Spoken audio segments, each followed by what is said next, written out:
Hello, నేను CS రావు. ఆంధ్రప్రదేశ్ మంత్రుల్లో చంద్రబాబు నాయుడు గారు ఇటీవల చేసినటువంటి కొన్ని కామెంట్లు కలవరం కలిగిస్తున్నాయి.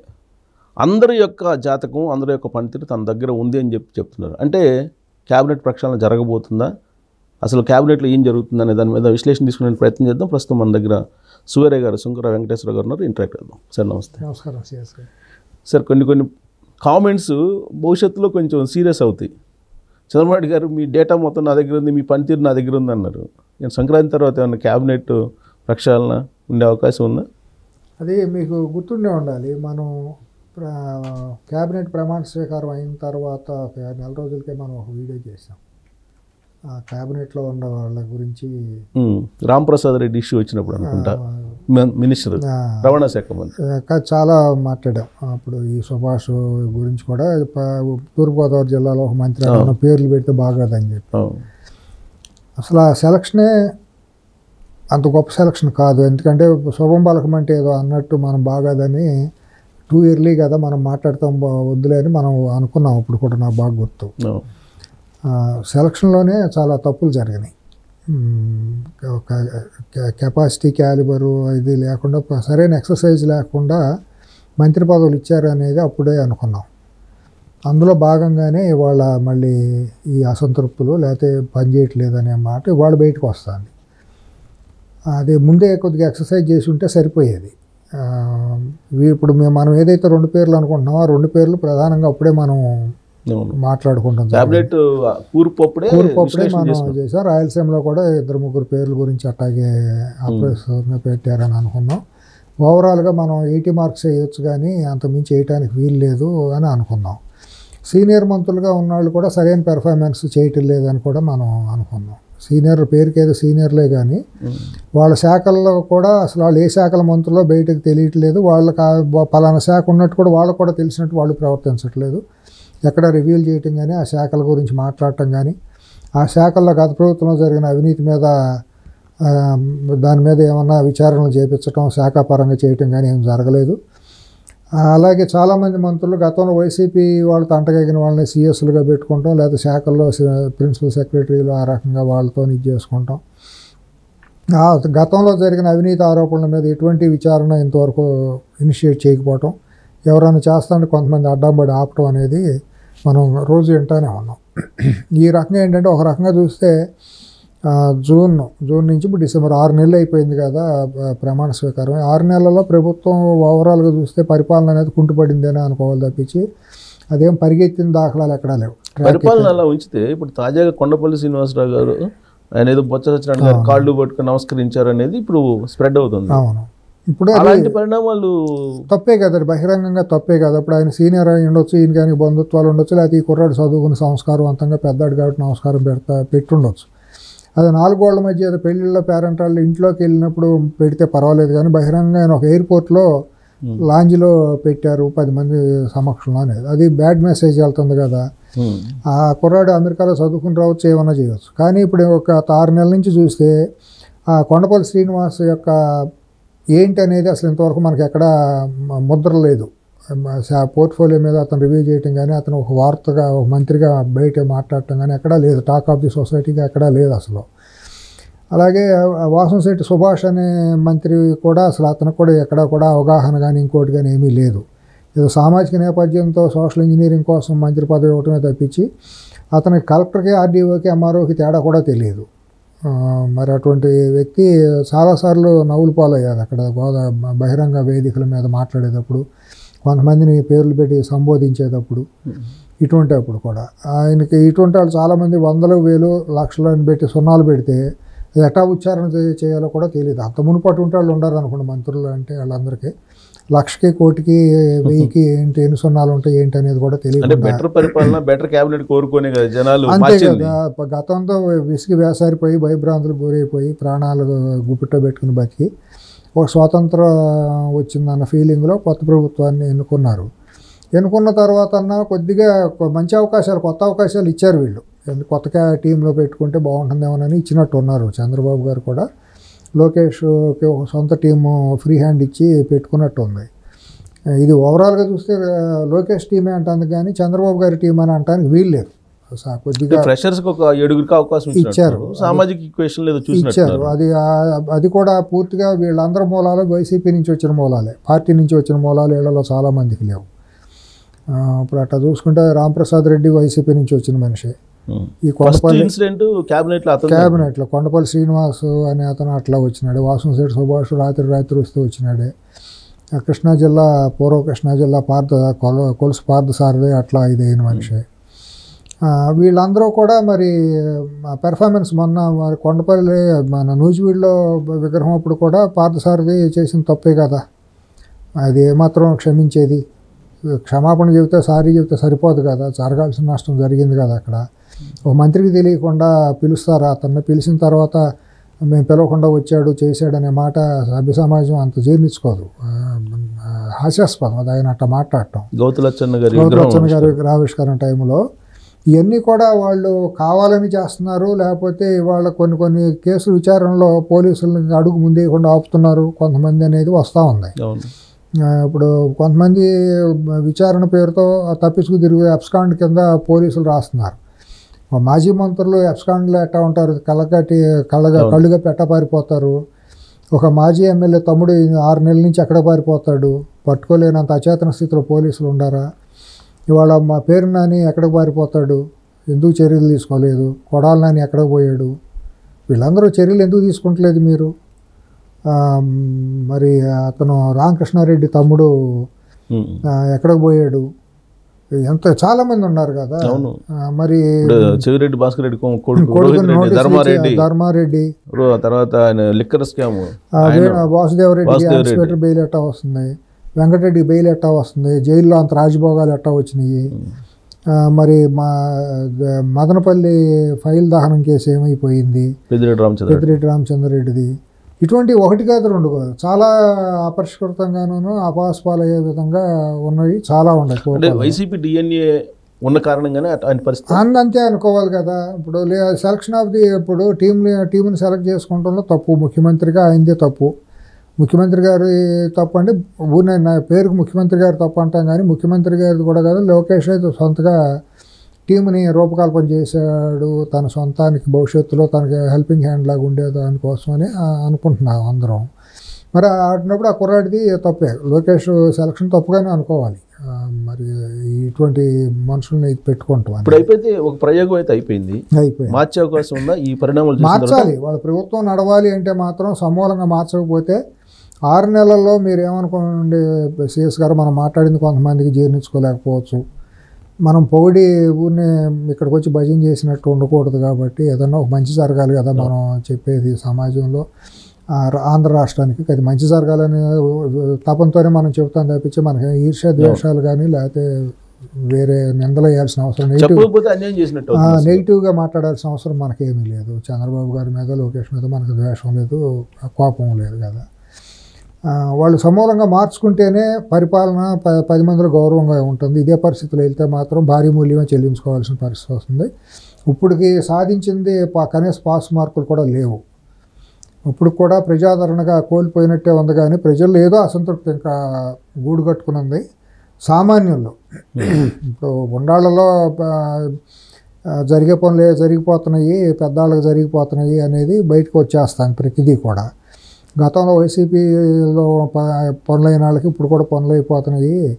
గతంలో వైసీపీలో ఎవరికైతే రెడ్ కార్పెట్లు వేసి రాజలాంఛనాలు పొందారో వాళ్ళు ఇప్పుడు కూడా పొందుతున్నారు, కాంట్రాక్టులు పొందుతున్నారు.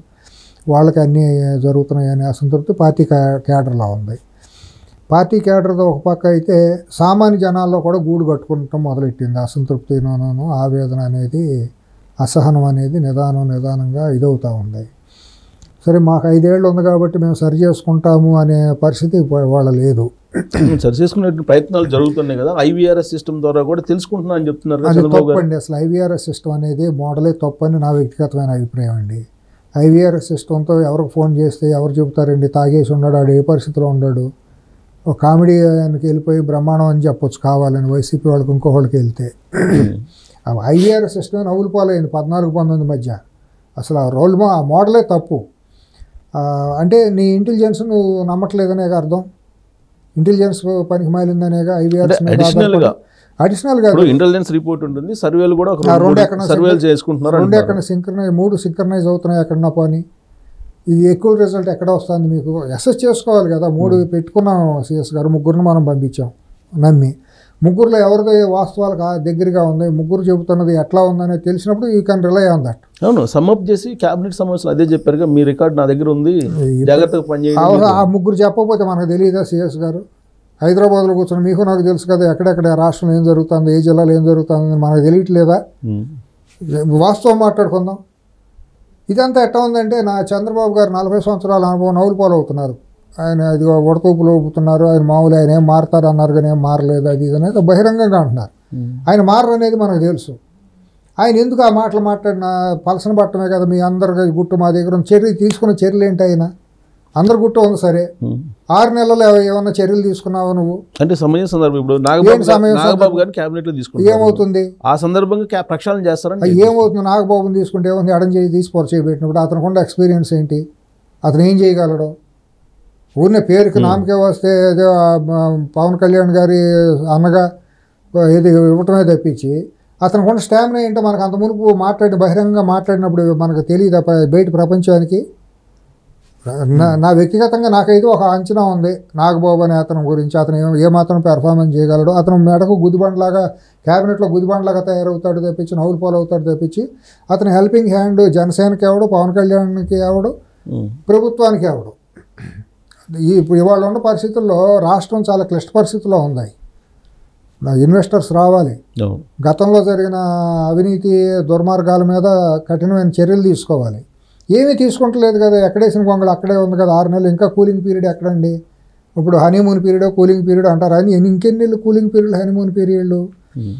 ఇప్పుడు వెంకటరెడ్డి అనే అతనికి బెయిల్ ఎట్టా వచ్చింది? మీ ప్రాసిక్యూషన్ ఏమవుతుంది అసలు? సంక్రాంతి తర్వాత మార్పులు వస్తాయి? ఏముండదండి, మనం సిఎస్ మారుతున్నారు, డీజీపీ మారుతున్నారు.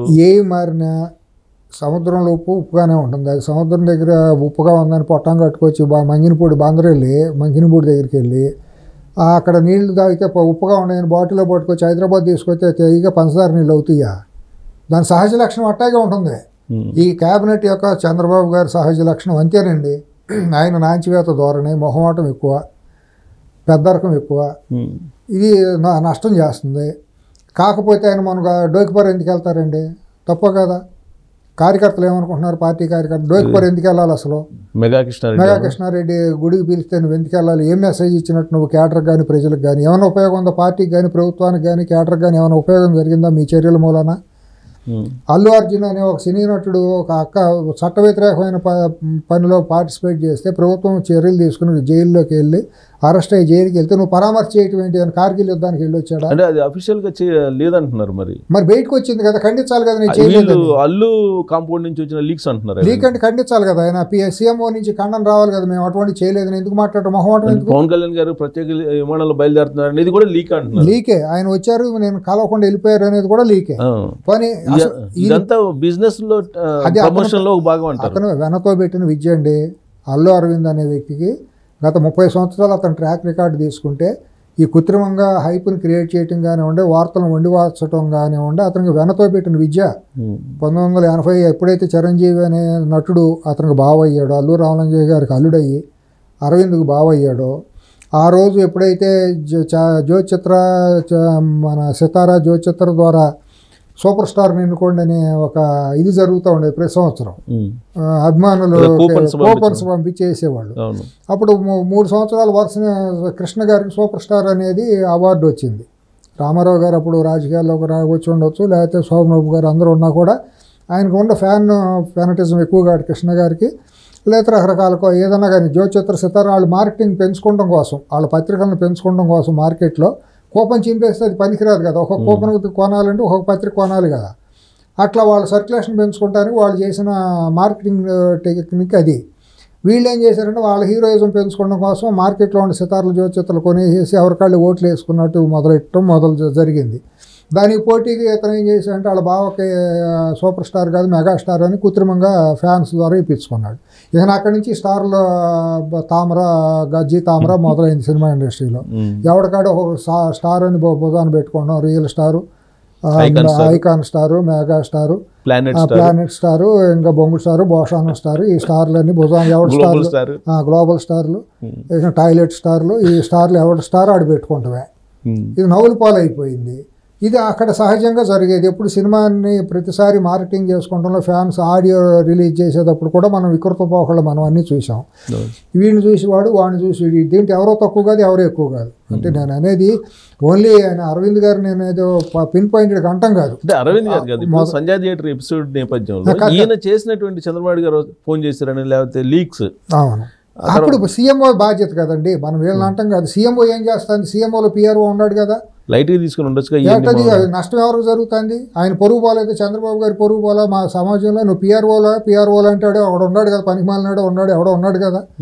సీఎంఓలో ప్రిన్సిపల్ సెక్రటరీ వాళ్ళు ఉంటారు కదా, వాళ్ళు ఐఏఎస్లో అడ్మినిస్ట్రేషన్ చూస్తారు అనుకోండి. పక్కన ఉండాలి కన్నా బుద్ధి జ్ఞానం ఉండాలిగా. ప్రముఖంగా వచ్చింది, ఇది అనలేదని ఖండన రావాలి కదా. సార్ ఇట్లా వచ్చింది సార్, మేము ఖండిస్తా పంపిస్తున్నాం, లేదా మనకు డ్యామేజ్ అవుతుందని ఆయన చెవిలో చెప్పాలి కదా. లేదా లోకేష్ గారికి చెప్పామండి ఇట్లా అవుతాను సార్, మేము ఇట్లా ఖండనిస్తున్నామండి అని చెప్పి మాట్లాడి చేయాలి కదా అమ్మటనే. అది ఏం చేయకపోతే జనం ఏమనుకుంటారు, దోణిందంటే దోణ కట్టేయండి. ఇప్పుడు అఫీషియల్గా ట్వీట్ చేశాడు జగన్మోహన్ రెడ్డి గారు, ఈయనైతే చేయలేదు కదా. ఏమంటే అఫీషియల్గా ట్వీట్ చేసి జగన్మోహన్ రెడ్డి చేశాడు, కేటీఆర్ చేశాడు. దీని వెనకాల వాళ్ళు ఇద్దరు ఉండరు అనేది ప్రపంచానికి తెలుసు. దానికి తగ్గట్టు భారీ మూల్యం వాళ్ళు చెల్లించారు. వాళ్ళు వీళ్ళు అంతా కలిసి ఉమ్మడిగా ఆడిన నాటకమేనని ప్రజలందరూ గమనించారు. లేకపోతే ముఖ్యమంత్రి పేరు ఎందుకు తెలియదండి వెనక ఎవరో లేకపోతేను? అంత అజ్ఞానే. ఏమన్నా విదేశాల నుంచి వచ్చాడా? ఏమన్నా సోమాలియా నుంచి, ఉగాండా నుంచి, ఆఫ్రికా నుంచి ఏమైనా వచ్చాడా అతను? ఏమన్నా భారతదేశంలో నువ్వు హైదరాబాద్లో ఉంటావు, నీకు హైదరాబాద్ ముఖ్యమంత్రి కూడా తెలియనాడివి, నువ్వేమి జ్ఞానివి, నువ్వేమి హీరోవి. పోనీ మర్చిపోయావు. మర్చిపోయినప్పుడు నేను సపోర్ట్ చేస్తా, నువ్వు చేసిన అరాచకాన్ని సపోర్ట్ చేస్తా చేసిన వాళ్ళు ఎవరు? కేటీఆర్. ఓడిపోయి మూల కూర్చున్న వాళ్ళు ఇద్దరు. వాళ్ళ భాష, వాళ్ళ ప్రవర్తన ఎట్టా ఉంది, నష్టం చేసేటట్టు ఉంది కదా. అప్పుడన్నా వీళ్ళు ఇంగిత జ్ఞానంతో గుర్తెరగాలి కదా. అరవింద్ కూడా గుర్తెరిగి నష్టం జరుగుతుంది మనకి, భవిష్యత్తులో తప్పు జరుగుతుందని వీళ్ళందరూ ముందుకు వచ్చి ఖండించాలి కదా. నష్టం అనుకున్న దాఖలాలు కనిపించలేదు. విర్రవీగా అహంకారం అన్నమాట, అహంభావం. మాకేం కొవ్వు అనమాట. దాన్ని ప్రమోషన్ చేసుకున్నారు కదా. దాన్ని ప్రమోషన్ చేసుకుని హీరో, రియల్ హీరో ఎట్టాగా ఉంటాడని అది అని ఇదని మార్కెట్ ఏమైనా సోషల్ మీడియా మీద భారీ మూల్యం. ఇప్పుడు అతనితో పాటు ఇండస్ట్రీ మొత్తం చెల్లించింది కదా. కరుగాల్చి వాత పెట్టారు కదా ప్రభుత్వం, ముఖ్యమంత్రి రేవంత్ రెడ్డి గారు. వాళ్ళు అయ్యో బాబు అని ఏడిసినా దిక్కు మొక్కు లేదు కదా. వాస్తవాల్లో భూమి మీదకి వచ్చి కాళ్ళు నేల మీద అన్నీ కదా మోకాళ్ళ దండ వేసి అయ్యో బాబు అని అజ్ఞదా శరణనాస్తి తొమ్మిది శరణం అన్నట్టు 50 మంది వెళ్ళి బోర్ల పడ్డారు కదా. పోయిన వాళ్ళు ఎవరు పాపులర్ హీరోలు లేరు అంటున్నారు కదా. పాపులర్ హీరో లేదు, పాపులారిటీ లేకపోవచ్చు. ఎవడికొంది ఎవడ పాపులారిటీ వాడు పెంచుకుందే కదా. బయట పాపులారిటీ అంత ఉందండి వీళ్ళకి. వీళ్ళ పాపులారిటీని బట్టి ఏమైనా ప్రజలకి ఏమన్నా మంచి జరిగింది వాళ్ళ వరకు? వీళ్ళ పాపులారిటీని బట్టి ఎవడన్నా గెలిచాడా పోనీ ఇప్పటి వరకు చరిత్రలో అప్రతిహతంగా? అసలు సినిమా పెద్ద ఎవరు అనే దాని మీద ఇండస్ట్రీలో పెద్ద అది ఒక 15-20 ఏళ్ళుగా ఉంది కదా. దాసనారాయణరావు గారు ఉన్నప్పటి నుంచి ఆయన మేస్త్రిగా అంటే ఆయనకంటే నేను తక్కువ ఏంటని ఇంకొకటి తయారయ్యి అసలు తర్వాత సెలబ్రిటీ అంటే ఏంటి గొడవని పంచాయతీ రోడ్డు మీద పడి కొట్టుకున్నట్టు నువ్వెంత అటు నువ్వెంత అనుకో ఇవన్నీ చూసాం కదా. ఈ భాగవతాలన్నీ ఈ తెలియని అజ్ఞానంలో ఉండే జనం, ఆ వ్యామోహంతో ఉండే అజ్ఞానులు పడాల్సిందే తప్పించి ఇంగిత జ్ఞానం ఉండాలి ఎవరో కూడా వాళ్ళకి ఎక్కువ విలువ ఎవరు సిఎస్ గారు సినిమా ఇండస్ట్రీకి. ఏదో పాపం వాళ్ళ మీద సానుభూతి జాలి చూపిస్తాం. వాళ్ళు ఏదో రంగులు వేసుకుని బతుకుతారు. ఏదో వాళ్ళకి ఏ బతుకు లేదు కాబట్టి, ఏ ప్రొఫెషన్ చేత కాదు కాబట్టి ఏదో రంగులు వేసుకుని ఏదో బతుకుతారు, ఏదైనా ఇది చేసుకుంటారు. దురదృష్టవశాత్తు వాళ్ళకి ఏదో ఊరినే లేనిపోయిన ఇమేజ్ బిల్డప్లు జనం ఇస్తున్నారు, మార్కెటింగ్ చేసుకుంటున్నారు వాళ్ళు. అదొక లంపెన్ గ్యాంగులు, ఒక అసాంఘిక శక్తులు లాగా తయారైపోయింది. ఇప్పుడు సక్సెస్ అయినట్టు మీటింగ్ రేవంత్ రెడ్డి గారితో సినిమా ఇండస్ట్రీ పెద్దలది ఏముంది? ఏమీ లేదు. నాకున్న సమాచారం ఏంటంటే అత్యంత ఇది వీళ్ళందరినీ వేసుకెళ్ళిపోయి నేను మాట్లాడి చేస్తున్నాను, రాజీ చేస్తున్నాను అనేది తీసుకెళ్ళినట్టు దీల్ రాజు. ఎవరెక్కడ ఉండాలో అక్కడ ఉండాలి, అంతేగాని ఎగిరెగిరి పడవద్దు, మీ లిమిట్స్లో మీరు ఉండండి అని చెప్పి ఆయన ముఖ్యమంత్రి గారు గట్టిగానే చెప్పి ఎటువంటి పరిస్థితుల్లోనూ మీకు ఎటువంటి రాయితీలు ఇచ్చేది సామాజిక స్పృహ, సామాజిక బాధ్యతతో మీరు ఉండండి, మీ లిమిట్స్లో మీరు ఉండండి. మేము ఏదో దైవం సంభూతం అబోధి ఇలా అన్నట్టుంటే మాత్రం కుదరదు అని చెప్పారు తప్పించి ఎవరో మాట్లాడటానికి కూడా ఏమీ వీలు లేదు, అవకాశం లేదు. ఎందుకంటే ఆయన కూడా అట్లా ఇదేం కాదు కదా. అంటే ఆయన ఇండైరెక్ట్గా సంజయ్ చెప్పారు అనేది టాలీవుడ్లో ఉన్నటువంటి కొంతమంది చెప్తున్నారు. సంజయ్ చెప్పాల్సిన అవసరం కూడా లేదు. ఆయన దాని గురించి సంజయ్ కూడా అడగలేదు. నాకు తెలిసిన సమాచారం ఏంటంటే ఆయన సంజయ్ గురించి కూడా అడగలేదు. చాలా క్లుప్తంగా జరిగిపోయింది. నాకేమేంటో నాకు తెలుసు, ఎవరేంటో నాకు తెలుసు, ఎవరి బాధ్యతలు ఏంటో నా బాధ్యతలు ఏంటో నాకు తెలుసు. సినిమా ఇండస్ట్రీని నేను కాపాడుకునే బాధ్యతలు నాకుండే నేను మాట్లాడతాను. అంతేగాని సినిమా ఇండస్ట్రీ మేము కాపాడుతూ ఉన్నాం కాబట్టి మేము ఎగిరెగిరి పడిపోయి ముఖ్యమంత్రి నా గుప్పిట్ట ఉన్నాడు, మా గుప్పిట్ట ఉన్నాడు, మేమేం చెబుతా తింటారు అని చెప్పి మార్కెటింగ్ చేసుకుంటారు కదా. ఇప్పుడు ఇందాక మనం అన్నట్టు స్టార్లు అన్నట్టు ఇది 1992 నుంచి మొదలైంది. 92 అంత మునుపు నుంచే మొదలైంది. ఎక్కువగా మరి 92 నుంచి 94 నుంచి మరీ ఎక్కువైపోయింది. కాంగ్రెస్ పార్టీ రూలింగ్లో ఉన్నప్పుడు ఎప్పుడు కూడా సినిమా వాళ్ళదే ఇంత అల్లకల్లోలం ఎక్కువ ఉండదండి. ఎక్కువగా చంద్రబాబు గారి పరిపాలన మొదలైన తర్వాత మాత్రం ఎక్కువగా వీళ్ళ కాళ్ళు వచ్చినాయి. ఎక్కువగా విపరీతంగా అసలు మేమే అంతా అన్నట్టు దాని భారీ మూల్యం చెల్లించుకున్నారు చంద్రబాబు గారు. ఆయన తెలుసుకుంటలే, ఇవాళ కూడా తెలుసుకుంటలా. కానీ ఇప్పుడు రేవంత్ రెడ్డి గారు భేటీ అయినప్పుడు నాకు అల్లు అర్జున్ తెలుసు, నేను చిన్నప్పటి నుంచి నేను చూస్తున్నాను, ఆయన మీద నాకేం కోపం లేదు, ఎన్ని మాట్లాడారంటే సంజయ్ చెప్పుకున్నట్టు అనిపించట్లేదు. ఆయన ఈ బయట అంటమే కానీ మా మీటింగ్లో అదేమి రాలేదు. మీటింగ్లో అసలు అటువంటి భాష ఎక్కడా రాలేదు. ఆయన ఎందుకు చెప్పుకుంటారు? క్యాబినెట్ మంత్రులు అందరి మధ్యలో కూర్చుని ఆయన ఏమన్నా సామాన్యమైన మనిషి రేవంత్ రెడ్డి గారు?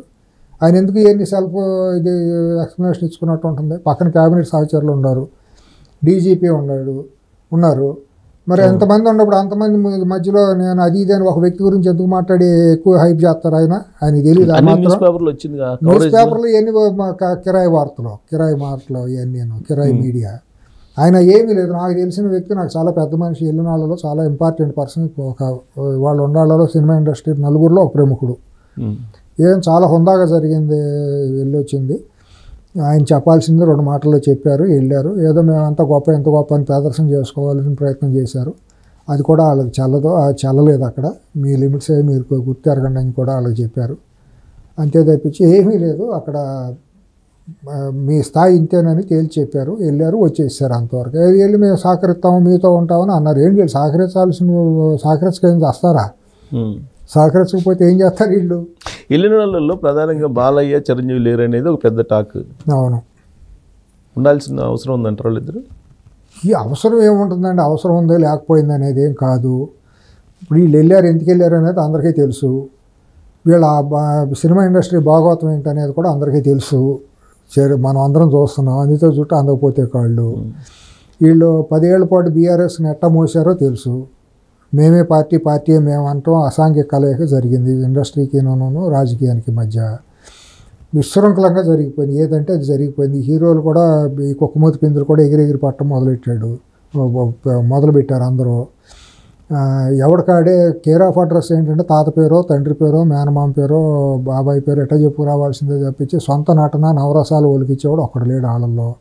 నవరసాలు అంటే అర్థం కూడా వాళ్ళకి తెలియదు, నటన ఏంటో తెలియదు. ఒక సినిమా సామాజిక స్పృహ ఉన్న సినిమా ఇన్నాళ్ళు 25 ఏళ్లలో ఎప్పుడూ తెలుగు నేల మీద రాలేదు. ఏ కోణంలో ఒక రైతుకో, ఒక కూలీకో, ఒక మహిళకో ఒక ఉత్తేజమో, చైతన్యమో, ఆలోచన కలగజేసే సినిమాలు ఎప్పుడు మన బలగం లాంటి సినిమా, కొత్త సినిమా, మంచి సినిమా, అర్థవంతమైన సినిమా వచ్చింది. తప్పించి పెద్ద సినిమాలు హిట్ అయినాయి, ఆస్కార్ అవార్డులు వచ్చినాయి అనేది, ఆస్కార్ అవార్డులు తెచ్చుకుంటున్నా కానీ వచ్చింది కాదు అది. ఇవన్నీ కూడా బెంచ్ మార్క్ అనేది ఏమీ లేదండి. అవన్నీ కొనుక్కుంటే వచ్చినాయి అని, దాంట్లో ఏం సత్తా స్టామినా ఉంది, ఏం మెసేజ్ ఓరియంటెడ్ సినిమాలని. తర్వాత మన పుష్ప లాంటి సినిమాకి సెన్సార్ ఇవ్వటం అనేది చాలా దుర్మార్గం. అసలు నిజంగా చట్ట ప్రకారంగా సెన్సార్ వాళ్ళ మీద కేసులు పెట్టాలి. ఎందుకంటే పోలీసు వ్యవస్థని అవహేళన చేసేటట్టు, చాలా అసాంఘికంగా సైకో లక్షణాలతో ప్రదర్శించేటట్టు చేశారు. దాంట్లో ఒక హీరో ఒక నీళ్ళు దాంట్లో మూత్రం పోస్తే దాన్ని ఐపీఎస్ ఆఫీసర్ తాగేటట్టు ఒక సీన్ పెట్టారని నేను విన్నాను. నేను సినిమాలు చూడను చెబుతున్నారు. అంతకంటే దుర్మార్గం, అసాంఘికం ఏమైనా ఉంది? అది పోలీసు వ్యవస్థకే సిగ్గుచేటు కదా. దాన్ని సెన్సార్ ఎట్టా ఇస్తారు? అసలు ఇచ్చే అవకాశం ఉందో ఏమాత్రం అన్నా? ఇంగిత జ్ఞానం కడుపు ఆనందం తినేవాళ్ళైనా సెన్సార్ ఆఫీసర్ కానీ సభ్యులు కానీ వాళ్ళు మనుషులైన మానవ జన్మ ఎత్తారు అసలు? వాళ్ళు నాగరికులైన వాళ్ళు. పోలీసుల కంటే మొత్తం మీకు సర్వీస్లో ఉండే జీతం అంతా ఎంత అవుతుందో చెప్పండి, ఇప్పుడే డబ్బులు ఇచ్చేస్తాను, కట్టలు ఇచ్చేసి వాళ్ళతో రాజీనామా చేసి మొదలెడతాడంట. ఇదొక సీన్ ఉందంట. ఇది వ్యవస్థ సమర్థించవచ్చు అసలు?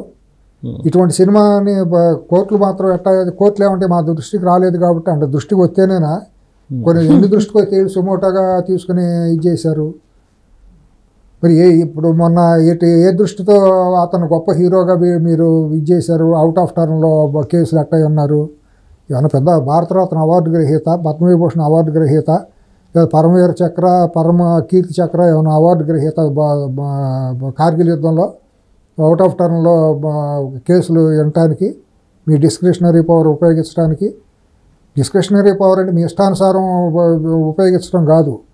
దానికి ఒక డిస్క్రిషనరీ పవర్ అంటే దానికి ఒక విలువ, దానికి ఒక అర్థం, దానికి ఒక లిమిటేషన్స్ ఉంటాయి. ఇప్పుడు ఈ ఎపిసోడ్ తర్వాత ప్రభుత్వానికి సినిమా ఇండస్ట్రీ గ్యాప్ అనేది ఉంది అనేది ఒకటి ఏర్పడింది. అది సమసిపోయినట్టు అసలు ఎందుకండి దానికి అంత ఎందుకు ప్రయారిటీ ఇవ్వాలి సిఎస్ గారు? సినిమా ఇండస్ట్రీ ఏంటది? ఆఫ్టర్ ఆల్ అన్నింటిలోనూ ఒక భాగం అదేదో పడి ఉంటుంది, ఒక మూల పడి ఉంటుంది. దాని మూలాన సమాజం నడుస్తుందండి సిఎస్ గారు? సినిమా ఇండస్ట్రీ మూలాన సమాజం కానీ దేశం కానీ నడుస్తుందా? సమాజానికి ఏమైనా ఉత్పాదకం ఏమైనా ఉందా దాని మూలాన? రైతుకి ఏమన్నా ఉపయోగమా వాళ్ళ మూలాన? నిరుద్యోగులకి ఏమైనా ఉపయోగమా? సాఫ్ట్వేర్ రంగానికి ఉపయోగమా? రవాణా రంగానికి ఉపయోగమా? వినోద రంగం అని చెప్తున్నారు. ఏంటి వినోదం? అంతకంటే ఎక్కువ వినోదం పొందే విషయాలు చాలా ఉన్నాయి మా దేశంలో. ఇప్పుడు ఆర్ట్ ఫామ్లు గ్రామాల్లో వేసుకునే దీంతో కూడా వినోదం పొందుతారు. మీరు వినోదం పేరుతో మీరు చేస్తుంది ఏంటి? అంత అరాచకం కాదా, దోపిడీ కాదా? మీరు వినోదం పేరుతో టికెట్లు పెంచుకొని టికెట్ల పెంపుదలకి ప్రభుత్వాలు ఏ ప్రభుత్వం ఇచ్చినా కూడా దుర్మార్గం, రాజ్యాంగ వ్యతిరేకం. ఒక సినిమాకు ఒక టికెట్ నిర్ణయించుకున్నారు, ప్రభుత్వం నిర్ణయించింది కాబట్టి ఆటో డ్రైవర్లకి రేట్ నిర్ణయిస్తారు ట్రాఫిక్ పోలీసులు. ఇదిగో మీటర్కి ఎంత, కిలోమీటర్కి ఎంత అని. దాని మీద ఇది చేస్తే పోలీసులు కేసులు పెడతారు. అట్లాగే థియేటర్లకు కూడా ప్రభుత్వం రేట్లు నిర్ణయించింది. నేల టికెట్ ఎంత, బెంచ్ టికెట్ ఎంత, బాక్స్ ఎంత అని పెట్టింది. దాని మీద మేము ఎక్కువ 1000 కోట్లు పెట్టి సినిమా తీసాం కాబట్టి మాకు 1000 రూపాయలు టికెట్ ఇవ్వమంటే ప్రభుత్వం ఎట్టేస్తున్నాడు? తప్పు కదా? తప్పు కదా అది? ఇస్తామని చెప్పి ఇండైరెక్ట్గా రేవంత్ రెడ్డి గారు కూడా మళ్ళీ చెప్పారు. అది తప్పు. ఎవరు గురుకులాలకి సెస్ వసూలు చేయాలి, మీ టికెట్ల నుంచి వసూలు చేయండి అని అంటారు. అది వసూలు చేస్తామని చెప్తే ఇచ్చేస్తారుగా. అసలు ఏదైనా కూడానండి. ఇప్పుడు బెనిఫిట్ షో అంటే ఎందుకు వేస్తాం? మన చిన్నప్పుడు కాలేజీలో వాటిలో మనం వచ్చిన బెనిఫిట్ షోలని సినిమాలు వేసుకుని ఏదో డ్రామాలు వేసి చేసేవాళ్ళు. దాని మీద వచ్చేది అనాథ శరణాలయానికో, ఓల్డ్ ఏజ్ హోమ్కో, లేకపోతే రోడ్లు వేయటానికో, స్కూలు బాగు చేసుకుంటానికో పెట్టుకునేవాళ్ళు. ఇవాళ ఈ బెనిఫిట్ షో మూలాన్ని ఎవరు బెనిఫిట్ అవుతున్నారు? సమాజంలో ఏదైనా బెనిఫిట్ జరిగింది? ఇప్పుడు వరకు జరిగిన పెద్ద పెద్ద సినిమాలో బెనిఫిట్ షోల ద్వారా టికెట్లు పెంచుకున్న దాని మూలాన సమాజానికి ఎక్కడ రూపాయి వచ్చిందా? వీళ్ళు ఇప్పుడు ఇంకోటి, ఈ బెనిఫిట్ షోలతో వీళ్ళు జలగల్లాగా పిండేస్తుంది ఫ్యాన్స్నేగా. పేరుకేమో పాన్ ఇండియా సినిమాలు అంటారా? పాన్ ఇండియాలో దేశం మొత్తం రేట్లు పెంచారా? పెంచలేదుగా. ఇతర భాషల్లో ఎక్కడ థియేటర్లో టికెట్లు పెంచలేదుగా. సొంత రాష్ట్రంలో తెలుగు భాషలోనే నువ్వు జలగల్లాగా నీ సొంత జాతిని ఎందుకు పెంచాలి? మీరు జలగల్లాగా సాంఘిక శక్తుల్లాగా, దొంగల్లాగా, గజ దొంగల్లాగా, దోపిడీ దొంగల్లాగా, డకైట్లాగా మీరు ఎవరిని దోశారు? ఆ సినిమా హిట్ ఆఫ్ ఫట్టో 6 రోజులు తేలిపోతుంది. హిట్ అయిన ఫట్ అయిన ముందు వెళ్ళే 4-5 రోజులు ఫ్యాన్స్ పేరుతో అమాయకులే కదా, వాళ్ళ కుటుంబాలనే మీరు దోషేస్తుంది. బయటకు వచ్చి వీళ్ళు ఏం మాట్లాడతారు? నొంగనాచి మాటలు. మాకు ఫ్యాన్స్ దేవుళ్ళు, మా కుటుంబ సభ్యులని. కుటుంబ సభ్యులని దేవుళ్ళు ఇట్టాగానే దోసుకునేది. వీళ్ళు ఏం చెప్పదలుచుకున్నారు? ఇవాళ సినిమా అనేది మంచి సినిమా, బలగం అనే సినిమా ఉందండి. చాలా ఎక్కువ రోజులు థియేటర్లు అన్నింటిలోనూ ఆడిందండి. అది కదా సినిమా హిట్ అనేది, అది కదా తేల్చేది. ఒక సినిమా ఆర్గానిక్ గ్రోత్ లేదా హెల్దీ గ్రోత్ ఉన్నప్పుడు ఎక్కువ మంది ప్రేక్షకుల్ని, సామాన్యుల్ని, మధ్యతరగతులు అందరినీ సినిమా థియేటర్ రప్పించి చూపించగలిగేది మంచి సినిమా. అటువంటి సినిమాని మీరు ఎందుకు నిర్మించినారు? ఏంటి మీకు పోయే కాలం? ఇప్పుడు వాళ్ళు నిర్మించకపోయినా ఇప్పుడు తాజాగా ఏంటంటే ఈశ్వర్ అనే ఒక అభిమాని గేమ్ చేంజర్ రామ్ చరణ్ కోసం సూసైడ్ చేసుకుంటాను, మీరు ట్రైలర్ రిలీజ్ చేయండి అని అడుగుతున్నాడు. సైకోలు ఉంటారండి కొంతమంది. ఇటువంటి వాళ్ళు నీళ్ళే సినిమా కంపెనీలలో పెంచి పోషిస్తారండి. కత్తులతో కోపించేది, లేకపోతే పొట్టేళ్ళతో అల్లగొట్టేసి కటౌట్లకి దండలు వేసేది, చేతులు కోసుకుని బొట్లు పెట్టేది, నోటితో పొట్టేళ్ళని కొరికి నెత్తురు దాగి, ఏ సైకో లక్షణాలు. కాకపోతే ఇటువంటి సైకో యాదవులే సినిమాల్లో కూడా ఈ సీన్లో పెడతారు. ఈ డైరెక్టర్ పోరంబోక డైరెక్టర్లోనే ఈ పోరంబోక హీరోలు. అంతేగాని ఒక ఆత్మీయత, ఒక ఆర్ద్రత అనేది ఎక్కడా లేదు ఇవాళ. అరుపులు, కేకలు. ఎందుకు అరుస్తారో తెలియదు. పశువులు కూడా బయట అరిసినట్టు, హీరో విలన్ అరుచుకునేటట్టు. ఇంత దూరంలో ఉండి మనుషులు 2 క్యారెక్టర్లు మాట్లాడుకోవాలంటే, రౌద్రం ప్రదర్శించాలంటే అభినయం ముఖ్యంగా, అరుపులు ముఖ్యమా? ఏంది అరుపులేంటి? ఏ ముఖంలో ఎక్కడన్నా ఎక్స్ప్రెషన్ ఉందా? అరవపోతే ఆడు హీరో కాదంట, ఆడు అరవాలంట. ఫైట్లు కూడా అసలు గాలితనమైన ఫైట్లు ఎందుకు పెడతారో తెలియదు. ఆ హీరోయిన్కి వాళ్ళు వ్యాంపార్టిస్ట్ లేదు, హీరోయిన్ వ్యాంపార్టిస్టు. లేదా హీరో కూడా బరి తెగించి ఆడు కూడా అండర్వేర్ వేసుకుని, షెడ్యూలు బనీలు వేసుకుని ఆడు కూడా ఒక మేల్ వ్యాంపార్టిస్ట్ లాగా వాడు తయారైపోయాయి. ఇది సినిమానా ఇవాళ? ఈ ఎదవలు తీసే సినిమాలు జనం చూడాలా? దీనికి ఒక అసోసియేషనా? వీళ్ళ మూలం సమాజం నడుస్తుందా? వీళ్ళంట ఉపాధి ఏంటి ఉపాధి కల్పించేది? నేను ఇంకోటి కూడా చెబుతాను, ఎందుకంటే బ్రహ్మాండమైన ఉపాధులు చాలా ఉండేవి. యూరోపియన్ కంట్రీస్లో ప్రాస్టిట్యూషన్ లీగలైజ్ చేశారు, లైసెన్స్లు ఇచ్చేశారు, అక్కడ ఉపాధి జరుగుతుంది. ఏంది వీళ్ళు ఈ పోరంబోక్ ఇండస్ట్రీ మూలన గత 30 ఏళ్ళుగా ఎక్కడన్నా కానీ సమాజానికి మేలు జరిగిందా? ఎంటర్టైన్మెంట్ ఏంటి? What is the meaning of entertainment? అంటే ఇప్పుడు కాదండి, ఒక సినిమాకి వెళ్ళాలండి సిఎస్ గారు, మనం వెళ్ళాలనుకోండి సినిమాకి, గతంలో ఎప్పుడైనా వెళ్ళినా సకుటుంబ సపరివారంగా వెళ్ళి కూర్చునేవాళ్ళం అండి. ఒక పక్క అమ్మ, ఒక పక్క చెల్లి, ఒక పక్క కట్టుకున్న భార్య, అందరం వెళ్ళి కూర్చుని చూసేవాళ్ళం అండి. ఇవాళ సినిమాలు కనీసం కట్టుకున్న పెళ్ళంతో అన్న వెళ్ళి చూడగలిగేటట్టు ఉందా? సంస్కారవంతమైన మూడు పెళ్ళాలు వెళ్ళి పక్కన కూర్చొని చూడగలరా అసలు? ఏంటి వీళ్ళు తీసే సినిమాలు అర్థం ఏంటి? వీళ్ళు ఇచ్చే మెసేజ్ ఏంటి సమాజానికి?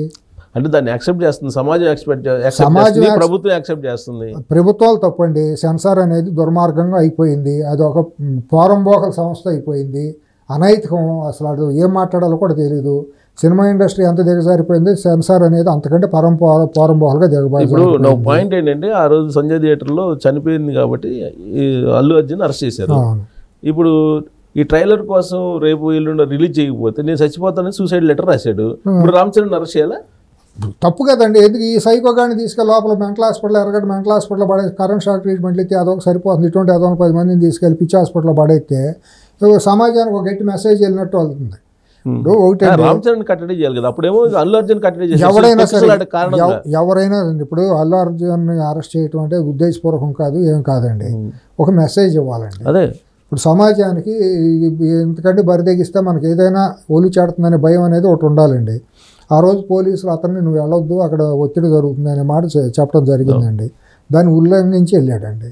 కాబట్టి నువ్వు ఉల్లంఘించి వెళ్ళావు కాబట్టి నీ మీద చట్టం తన పని తాను చేసుకుపోతుందని చెప్పడం ముఖ్య ఉద్దేశం కోసం చేసింది తప్పించి దాని మీద రేవంత్ రెడ్డి గారి పేరు ఎత్తలేదు కాబట్టి, మర్చిపోయారు కాబట్టి, దాన్ని కేటీఆర్ ట్రోల్ చేసి నీ పేరు హీరోనే గుర్తుపెట్టుకోలేదు, సినిమా వాళ్ళకి గుర్తులేదని అన్నాడు కాబట్టి ఇది అనేది అవివేకం అండి. ఇది సమాజంలో ఒక బలమైన మెసేజ్ వెళ్ళాలండి ఎప్పుడు కూడాను. ఇటువంటి బరితెగింపుకి ఎప్పుడో ఒకసారి కట్టడి జరగాలి. అందుకే ఇప్పుడు రామ్ చరణ్ కూడా అరెస్ట్ చేస్తే ఈ సూసైడ్ లెటర్ రావు కదా. ఇప్పుడు మొదలైంది గేమ్ చేంజర్ 10వ తారీఖు రిలీజ్. ఇప్పుడు ఒకటండి, ఇప్పుడు రామ్ చరణ్ అరెస్ట్ చేసినో, లేదా జూనియర్ ఎన్టీఆర్నో, లేదా రేపు పొద్దున మహేష్ బాబు, ఎవరో వీళ్ళందరూ అరెస్ట్ చేయడం మూలాన ఫ్యాన్స్లో ఉండే మానసిక రుగ్మతలు పోవు కదా. మనం ముందు ఎక్కడ వేయాలి, రూట్ కాజ్ ఎక్కడ తెలుసుకుని అక్కడ మనం వేయాలి. కానీ మనం ఎక్కడో తలకి నొప్పి అయితే మోకాలికి జెండు బొమ్మరు అయితే పోదు కదా. కాబట్టి హీరోని అరెస్ట్ చేయటం అనేది కాదు, అక్కడ హీరోని అరెస్ట్ చేయడానికి హీరోని కాదండి, ఉల్లంఘన చేశాడు. హీరో ఏంటి జింగనాథ్, వాళ్ళ హీరో ఎవడండి? హీరో ఏంటి బొమ్మలో హీరో నటులే ఉంటారు, కళలో నటులే ఉంటారు. నేను సూపర్ స్టార్ అంటున్నాడు రేవంత్ రెడ్డి. ఎప్పుడైనా ముఖ్యమంత్రి సూపర్ స్టార్ అండి, లీడరే సూపర్ స్టార్. అదే సమాజంలో సిఎస్ గారు రాజకీయ నాయకులు, పాలకులు అనేవాళ్ళు సూపర్ స్టార్, నిజమైన నాయకులు అండి. వీళ్ళు బతుకుదేరుకు మోహానికి రంగులు వేసుకుని ఏదో వేరే వృత్తి ఏమీ చేయలేక ఏదో దాన్ని నమ్ముకుని అక్కడ ఏదో 4 వేషాలు వేసుకుని ఏదో పొట్టబోసుకుంటున్నారు, పెళ్ళాం పిల్లలు పోసుకుంటున్నారు. కాకపోతే అందరికంటే బెటర్గా 4 రూపాయలు వస్తున్నాయి కాబట్టి ఏదో వాళ్ళు నడుస్తుంది. వీళ్ళకంటే నేను బయట హరికథలు చెప్పి నేను బుర్రకథలు చెప్పే వాళ్ళకి తేడా ఉంది. వాళ్ళు ఎంటర్టైన్మెంటే కదా. సినిమా ఇండస్ట్రీ గురించి మీకు బాగా తెలుసు కాబట్టి ఇప్పుడు ఇలాంటి ఇష్యూస్లో ఎక్కడ కూడా బాలకృష్ణ గారు కనిపించలేదు. అసలు ఆయన ఎప్పుడు వెళ్ళడండి ఇటువంటి వాటికి, ఎక్కడికి వెళ్ళడు. ఉంటాయి ఏదో ఎంత పద్ధతిలో ఆయన వెళ్తూ ఉంటాడు. కానీ ఆయన ఏ రోజు కూడా అక్కడికి వెళ్ళి నా టికెట్లు పెంచమని రిప్రజెంటేషన్ ఇవ్వటం చేయటం, ఆయనది ఒక టాప్ స్టైల్, సపరేట్ స్టైలు. ఎక్కడికి వెళ్ళటం, బతిమాలుకుంటాం, అది ఇది అని అంటాం, లేకపోతే అక్కడికి వెళ్ళి సరెండర్ అయిపోయినట్టు ఉంటాం. తప్పుని తప్పుగానే ఉంటాం. ఒకవేళ తప్పు చేస్తే నేను తప్పేనా అని అంటాడు. లేదు 10 మందికి ఉపయోగపడితే ఇది బాగుందో, మంచి పని చేయండి, చేస్తున్నాం, మీరు ఉపయోగం ఉంటే సహకారం చేయండి అని అంటాడు. అది డిఫరెంట్ ఇది. ఆయన మనం వీళ్ళతో పోల్చడానికి. కానీ ఇప్పుడు ఆయనకి లేని సమస్యలు వీళ్ళకందరికి వస్తున్నాయిగా. వీళ్ళు కొని తెచ్చుకుంది. ఎప్పుడు కూడానండి ఒక సామాజిక స్పృహ నేపథ్యం ఉండాలి. ఎప్పుడు కూడా సినిమా కథ వినేటప్పుడు దీంట్లో ఎంతవరకు మనం ఏం చేస్తాం. ఆయనలోనూ లిమిటేషన్స్ దాటినవి చాలా ఉన్నాయి. ఆయన గొప్ప, నేనేం గాలికి ఎత్తట్లేదు, ఆయన ఫ్యాన్, ఎవరికి నేను ఫ్యాన్స్ని కాదు. సారీ, ఇంతవరకు నేను సినిమాల్లో ఏ సినిమా నటుడికి నేను ఫ్యాన్స్ కాదు, నాకు అభిమాని కాదు. నేనే గొప్ప హీరోని, నాకు నేనే హీరో. నేనే హీరో, నా జీవితంలో నేనే హీరో. నా తల్లిదండ్రులే నాకు దేవుళ్ళు. అంతవరకే అనుకోవాలని కోరుకుంటున్నాను. నేను అభిమానిస్తాను. నేను ఎస్వి రంగారావు గారికి, ఎన్టీ రామారావు గారికి అంటే ఎస్వి రంగారావు గారికి నేను గొప్ప నటనలో అభిమాని. అంటే ఎందుకంటే ఆయన అంత నవరసాలు పలిగించే గొప్ప. రామారావు గారు తక్కువ అని కాదు, నేను ఆయనలో కూడా అంత ఇది. అంటే చాలా మంది చెప్తుంటారు అప్పుడు సినిమాలో రామారావు గారు ఒక 10 నిమిషాలు డైలాగ్ చెప్తే ఒక మాటతోటి ఇట్టని ఎస్వి రంగారావు చేస్తారు. కాలిట్ట కొట్టి బానిసలు అని ఒక మాట అనగానే మొత్తం సీన్ మారిపోతుంది. కైకాల సత్యనారాయణ గారు కానివ్వండి, మహనీయులు వీళ్ళందరూ గొప్ప గొప్ప నటులండి. ఇప్పుడు నటనకి కళకి ఇప్పుడు కులాలు మతాలు ఉండవు సిఎస్ గారు. దురదృష్టవశాత్తు ఏంటంటే దౌర్భాగ్యం 1980 తర్వాత మొదలైపోయిందండి. 87, 89. మరీ ముఖ్యంగా ఏమైపోయిందంటే ఇది చెప్తే బాగుంటుందో లేదో కానీ వంగవీటి మోహన్ రంగా గారి హత్య వరకు కూడా సినిమాల్లో కులాలు మతాలు ఎప్పుడూ లేవండి. అసలు అందరూ ఆత్మీయంగా అందరూ ఒకళ్ళకొకళ్ళు పలుకుంటూ మాట్లాడుకుంటున్నాయి తప్పించి ఏ రోజు లేదండి అసలు. ఇప్పుడు కైకాల సత్యనారాయణ గారిని తమ్ముడు అని పిలవటం, అన్నయ్య అని పిలవటం ఇంతే. అల్లు రామలింగయ్య గారిని అందరూ కూడా ఆత్మీయంగా బావ అని అన్నయ్య అని అంటూ ఇంట్లోకి వెళ్ళటం. ఆయన చాలా బోళా శంకరుడు. ఒకళ్ళని ఏముంది, శ్రీరంగారావు గారు కానివ్వండి, సావిత్రి గారు, అసలు ఆర్ట్ ఫామ్కి ఎప్పుడు కులాల మతాలు ఉండవండి ఎవరికి కూడా. ఈ రంగా గారి హత్య జరిగిన తర్వాత ఈ కులాలు ముసుకనే తొడుక్కుంటూ మొదలైందండి ఇండస్ట్రీలో. ఈ కులాలను అడ్డం పెట్టుకుని ఫ్యాన్స్ బేస్ తయారు చేసుకుంటాం, సినిమాలు ఆడించుకునే దుర్మార్గమైన స్థితికి వచ్చేసిందండి. వచ్చేసేటప్పటికి ఇక రకరకాల రూపాంతరాలు చెందుతూ వచ్చింది. దురదృష్టవశాత్తు అది వాళ్ళు ఈ పరిణామాలకు వచ్చేసింది. తర్వాత రాజకీయ పార్టీలు పెట్టే పరిస్థితికి వచ్చేసింది. కులాల పేరుతో రాజకీయ పార్టీలు పెట్టి అధికారం తెచ్చుకుందామని, జనాలను రెచ్చగొట్టాలని రకరకాల విన్యాసాలన్నీ చూసాం. ఇదంతా అయ్యేది కాదండి. సినిమా వాళ్ళ మూలాన వాళ్ళ లిమిటేషన్స్ వాళ్ళకు ఉండవు. ఇప్పుడు రామారావు గారు తీసుకుంటే 82, 83 పార్టీ పెట్టినప్పుడు సిఎస్ గారు కేవలం ఆయన సినిమా వ్యామోహంతో ఆయన గెలవలా. నిజంగా చూస్తే ఆయన అంతా కమ్యూనిస్ట్ భావజాలంతో నిజంగా ఇప్పుడు రామారావు గారిని గెలిపించింది కాపులు కాదా, భుజాన మోసింది కాపులు కాదా? కులం ఎక్కడ ఉంది? కృష్ణ గారి ఫ్యాన్స్లో అన్ని కులాలు లేవా?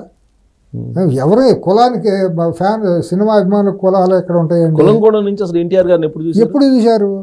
ఆయన పార్టీ పెట్టినప్పుడు కూడా ఆ రోజు ప్రత్యామ్నాయం కాంగ్రెస్కు లేదు కాబట్టి జనం ముఖమొత్తిమై ఉంటే దాన్ని ఒక ప్రత్యామ్నాయంగా ఆయన నిలబడి ఒక బలమైన శక్తిగా తయారయ్యారు కాబట్టి ప్రజలు ఆయన ఒకసారి నమ్మారు. ఒక ఛాన్స్ ప్లీజ్ అంటే మొన్న 2018, 19 ఎట్టయితే ఇచ్చారో, ఇప్పుడు 1983లో కూడా ఒక ఛాన్స్ ఒకసారి ఇవ్వండి, ఇచ్చి చూద్దాము. అప్పటికే ఆయన అన్నారు మొహానికి రంగులు వేసుకునేవాడు, ఆయన పరిపాలన చేస్తున్నాను అవహేళన చేశారు. ప్రజలు కూడా ఒకసారి ఛాన్స్ ఇద్దాం చూద్దామని ఇచ్చారు ఆయనకి.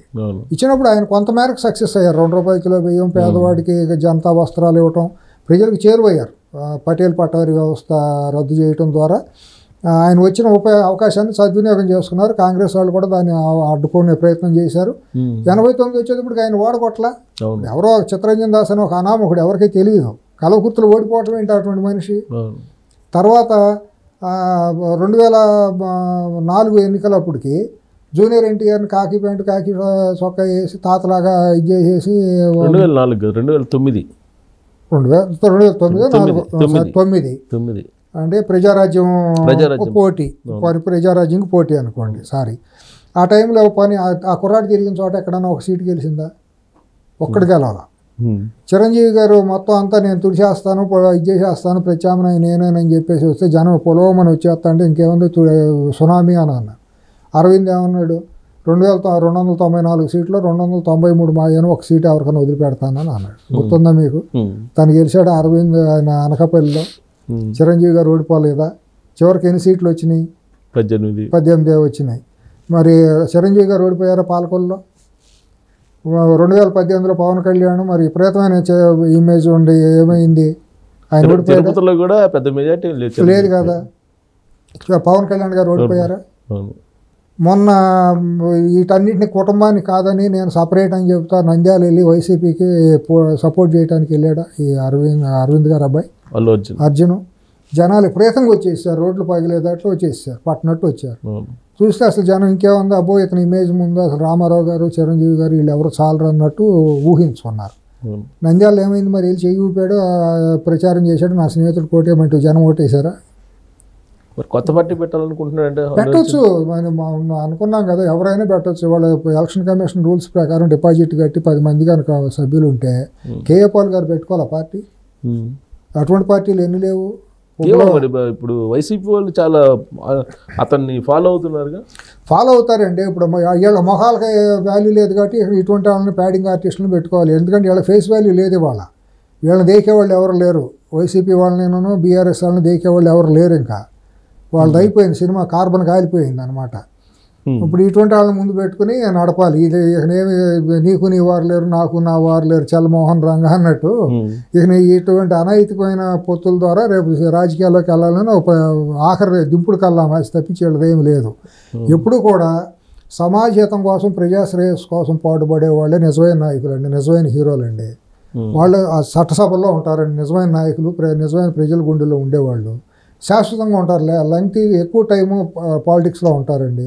కాలక్షేపంకి వచ్చిన వాళ్ళు, నడమంతరంగా వచ్చి డబ్బు మతంతో వచ్చిన వాళ్ళు తాత్కాలికంగా అప్పుడు ఏదో గెలవచ్చు అనేక రకాల కారణాలతో. ఆ ఒకసారి సింగిల్ టైం కానీ వెళ్ళిపోతారు తప్పించి వాళ్ళకి లాంగ్విటీ ఉండదండి పాలిటిక్స్లో. పాలిటిక్స్లో లాంగ్విటీ ఉన్నాడు ఎప్పుడూ కూడా ప్రజామోదం కలిగిన చర్యలే తీసుకుంటారండి.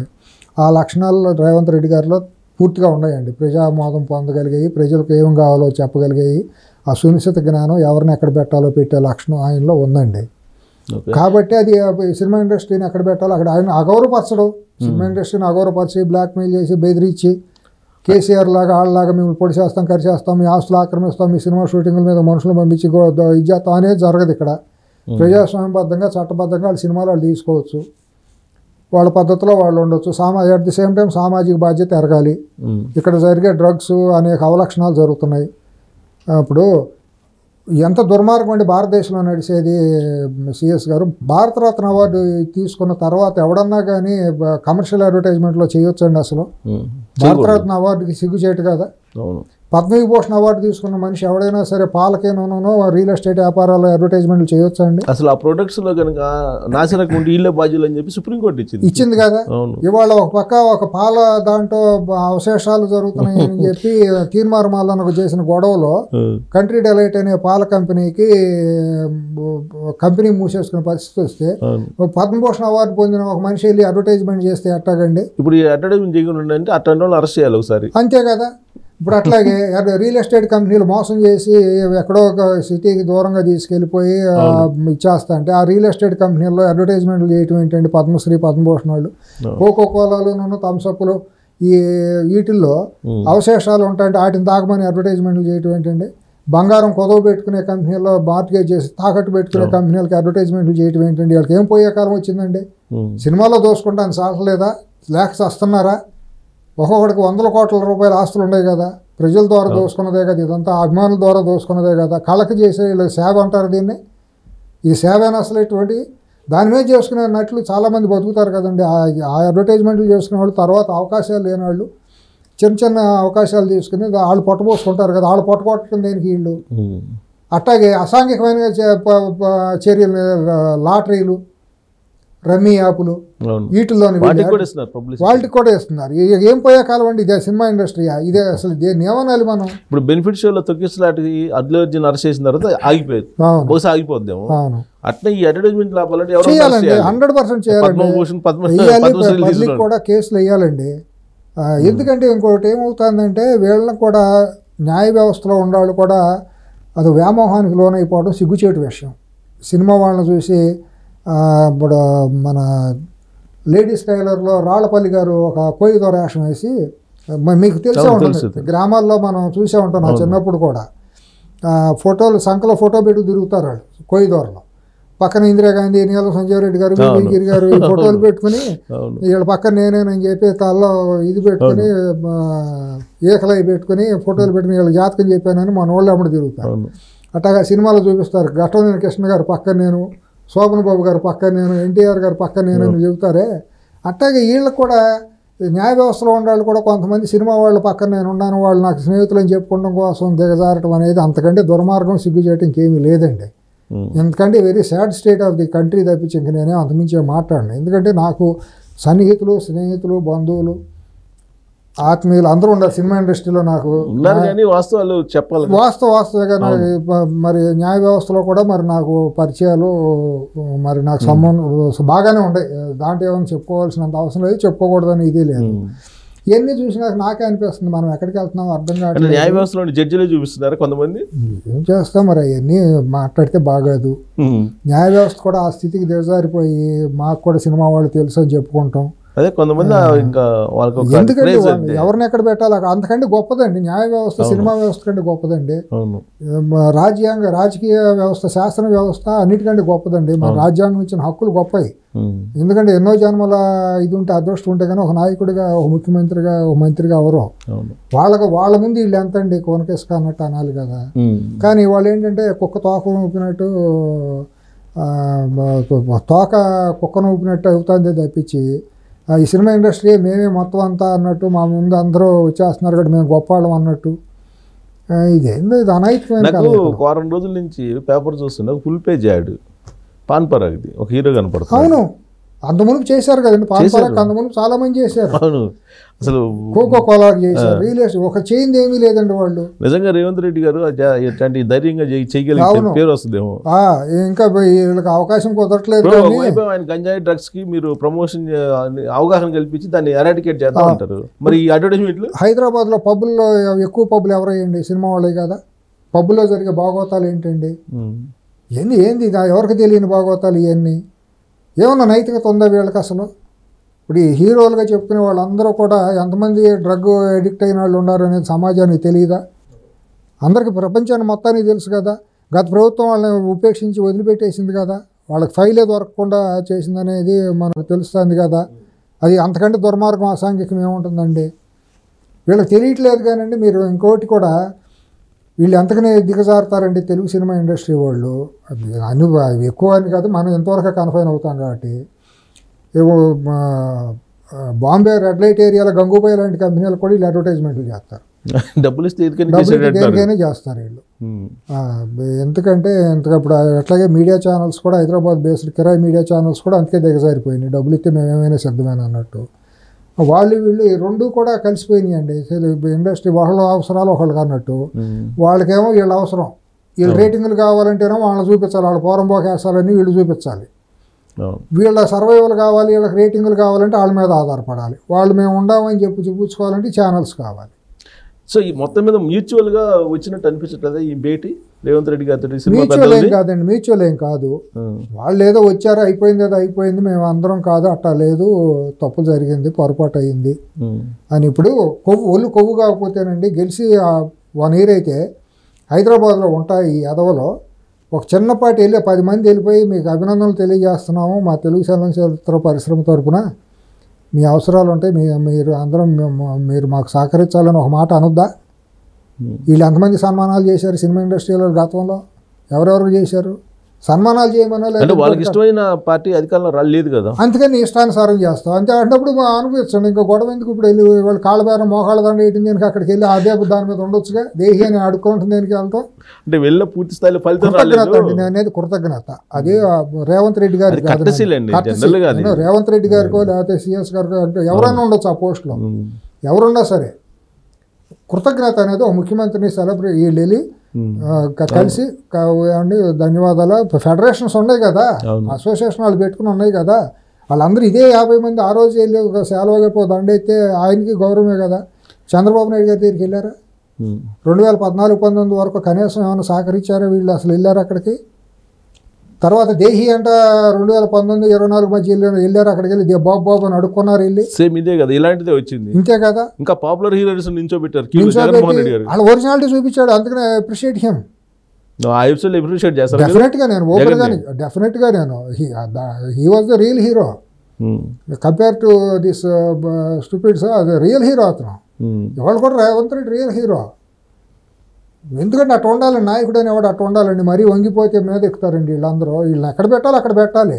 ఎవరి స్థాయి ఏంటో అది మన స్థాయిని బట్టి మనం వ్యవహరించాలండి. కానీ ఆ రోజు చిరంజీవి వెళ్ళి నమస్కారం పెడితే ప్రతి నమస్కారం పెట్టలేదని జగన్మోహన్ రెడ్డి మీద చాలా వ్యతిరేక ప్రచారం చేశారు కదా. అవును, ఆయన వ్యక్తిత్వం అది. ఇప్పుడు మీరు నేను వెళ్ళి నమస్కారం పెడితే సినిమా వాళ్ళు నమస్కారం పెడతారా? వీళ్ళు ఏమనుకుని ఫీల్ అవుతారు? వీళ్ళ ఒక ముఖ్యమంత్రి, వాళ్ళ చీఫ్ జస్టిస్, హైకోర్టు జడ్జి వెళ్తేనే వీళ్ళకి మనుషులుగా లెక్క పడతారు. ఫైనాన్సరు సామాన్యుడు వెళ్తే వీళ్ళు మనుషులుగా చూస్తారు. వీళ్ళు ప్రొడ్యూసర్ వెళ్ళి చూడరేమో. ప్రొడ్యూసర్ బతుకు దారుణం అండి బాబు. సిఎస్ గారు మీకు తెలియట్లా, గతంలో రామారావు గారు, నాగేశ్వరరావు గారు, కృష్ణ గారు తీసిన నిర్మాతలు అంటే వాల్యూ ఉండేది. వాళ్ళకు కూడా హీరో లాంటి ఇమేజ్ ఉండేది. ఇవాళ నిర్మాత బతుకు గాడిద బతుకు అంటే దారుణమైన బతుకు. వాడు కనీసం క్యారవాన్లో కూడా వెళ్తానికి లేదు, డబ్బు 8 కోట్లు ఖర్చు పెట్టినాడు.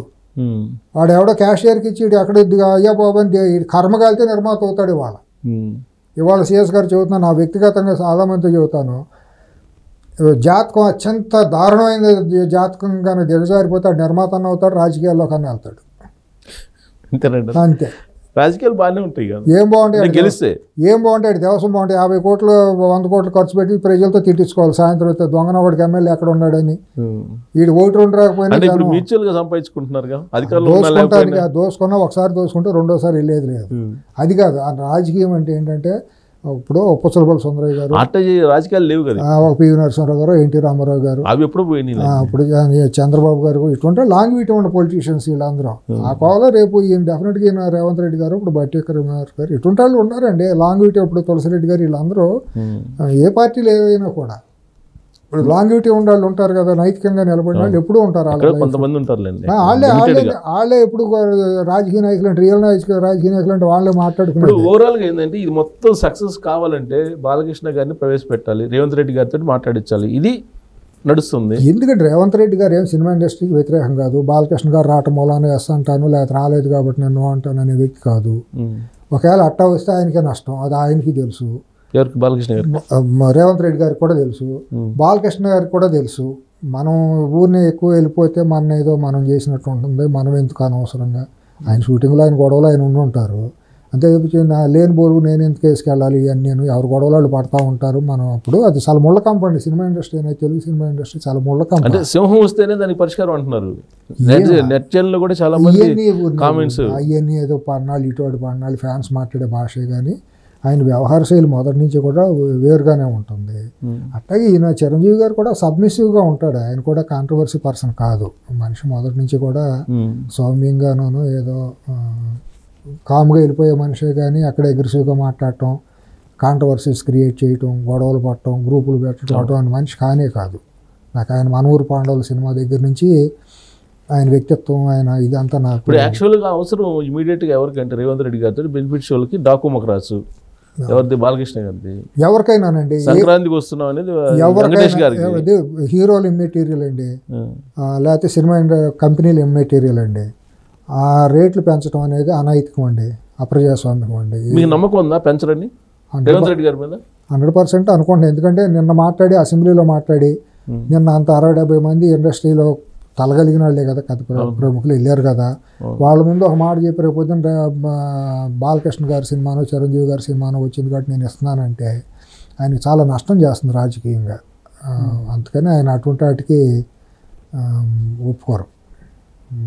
3 సినిమాలు వస్తున్నాయి సంక్రాంతికి, అది కూడా పాపులర్ హీరోస్. ఇప్పుడు అది ఇవ్వటం అనేది తప్పండి. చంద్రబాబు గారు కూడా ఇటువంటి వాటికి అవకాశం కాదు. చంద్రబాబు నాయుడు గారు సరే ఆయన ఏం తీసుకుంటారు తర్వాత సంగతి. ఇప్పుడు రేవంత్ రెడ్డి గారు తీసుకుంటారు, మీ అవగాహన ప్రకారం తీసుకోరు. ఎవరంటారా? ఎవరు? నాకైతే మాత్రం 100% ఎవరనే ఉంది. 100 ఇస్తే మాత్రం చాలా నష్టపోతారు ఆయన రాజకీయంగా. చాలా తీవ్రమైన నష్టం జరుగుతుంది ఆయనకి పొలిటికల్ లాంగ్విటీలో, మచ్చలాగా ఏర్పడుతుంది. ఎందుకంటే అంత అవసరం ఉందండి, అంత అవసరం ఉంది ఆయనకి. ఏమొస్తుంది ఇప్పుడు పెంచడం వల్ల ఆయనకు వచ్చే లాభం ఏంటి, తగ్గించడం వల్ల నష్టమే ఉంది. ఆయన ముందు కళ్ళ ముందు చేయాల్సింది చాలా ఉన్నాయి, ఆయన ముందు ఉండే లక్ష్యాలు. ఇప్పుడు కొన్ని హామీలు ఇచ్చి వచ్చారు ఇక్కడ అధికారంలోకి, హామీలు నెరవేర్చడానికి వాళ్ళకి పెద్ద తలప్రాణం తోక్క అవుతుంది. ఇక్కడ ఆర్థిక పరిస్థితులు అంత అనుకూలించట్లా. హైదరాబాద్ లాంటి మహానగరం ఆర్థికంగా సపోర్ట్ చేయగలిగిన నగరం ఉండి కూడా వాళ్ళు గతం ప్రభుత్వం చేసిన అప్పుల మూలాన, చేసిన తప్పుల మూలాన వీళ్ళు సరిదిద్దుకోలేని పరిస్థితుల్లో ఉన్నారు. రైతు రుణ మాఫీలు కానివ్వండి, ఇంకా చాలా హామీలు అప్పుడు 6 హామీలు ఇచ్చారు కదా. అలా అంటలేదు కదా బీఆర్ఎస్ వాళ్ళు, బీజేపీ వాళ్ళు, ఇతను చేత కావట్లేదు పరిపాలన అంటున్నారు కదా. సరే వాళ్ళకి ఎంత చేతనైందో మనకు తెలుసుగా, వాళ్ళు ఎంత చేతనైతే వాళ్ళు ఏమేం చేశారో తెలుసుగా. చేతనవటం అంటే గడి పాలన పెట్టడమోనో, అమానుషంగా అరాచకంగా పరిపాలించడము, మనుషులుగా కాకుండా మనుషులు బానిసలుగా తొక్కిపెట్టడం కాదు కదా. ఒకవేళ పోనీ బీజేపీ వాళ్ళు అంత గొప్ప పాలకులు అయితే వాళ్ళు ఎందుకు ఎక్కడున్నారు ఇవాళ? అధికారంలోకి రావాల్సిన వాళ్ళు చేస్తున్న పనులేంటి? వాళ్ళు 10 ఏళ్లలో వాళ్ళు దేనికి అవినీతికే కదా సపోర్ట్ చేశారు. సిఎస్ గారు ప్రజాహితం కోసం ఎక్కడన్నా ధరణి గురించి పోరాడారా? ధరణిలో రైతులు సామాన్యులు ఇబ్బంది అవుతుంటే, కాళేశ్వరం ప్రాజెక్టు దొంగ ప్రాజెక్టుగా, దోపిడీ ప్రాజెక్టుగా మిగులుతా అంటే కానీ వచ్చి కితాబులు ఇచ్చారు కానీ ప్రపంచంలో ఎంతో వింతని తప్పని ఎక్కడన్నా అన్నారా? చాలా ఇప్పుడు జరిగిన ప్రాజెక్టులో అవినీతి, ఇప్పుడు భగీరథ ఇటువంటివన్నీ ఉంటే దాని మీద ఎక్కడన్నా ఒక విచారణ జరిపారా? అవన్నీ కాదు కానీ ఇప్పుడు ఎపిసోడ్లో అల్లు అర్జున్ పక్షాన్ని నిలిచారుగా ఢిల్లీ నుంచి గల్లీ దాకా. పోయే కాలం వచ్చి నేను ఇదే మాట్లాడతా. ఇక వాళ్ళ స్థాయి అల్పస్థాయి దిగ కనపడుతుంది. ఎవరైతే సినిమా వాళ్ళని బాటేసుకుంటారో వాళ్ళందరూ అల్పులేనని నేను అనుకుంటా. ఇప్పుడు బీఆర్ఎస్ పార్టీ వ్యక్తిత్వం ప్రజాహితం ప్రజల్లో కనుక సమాజ హితం కోరేవాళ్ళు ఎవరు కూడా సినిమా వాళ్ళని ముందు పెట్టుకోరు, వాళ్ళని వాటేసుకోరు, వాళ్ళకి అటువంటి ప్రయారిటీ ఎవరండి. మరి పార్టీల పరంగా బీజేపీ, బీఆర్ఎస్ పార్టీ, వైసీపీ అన్ని ఇచ్చినాయి. మూడు ఇచ్చినాయి. ఆ మూడు కూడా ఇటువంటిది పతనావస్థలో ఉంటమే. సినిమా వాళ్ళు వాటేసుకున్న వాళ్ళు ఎవరు కూడా బాగుపడరు.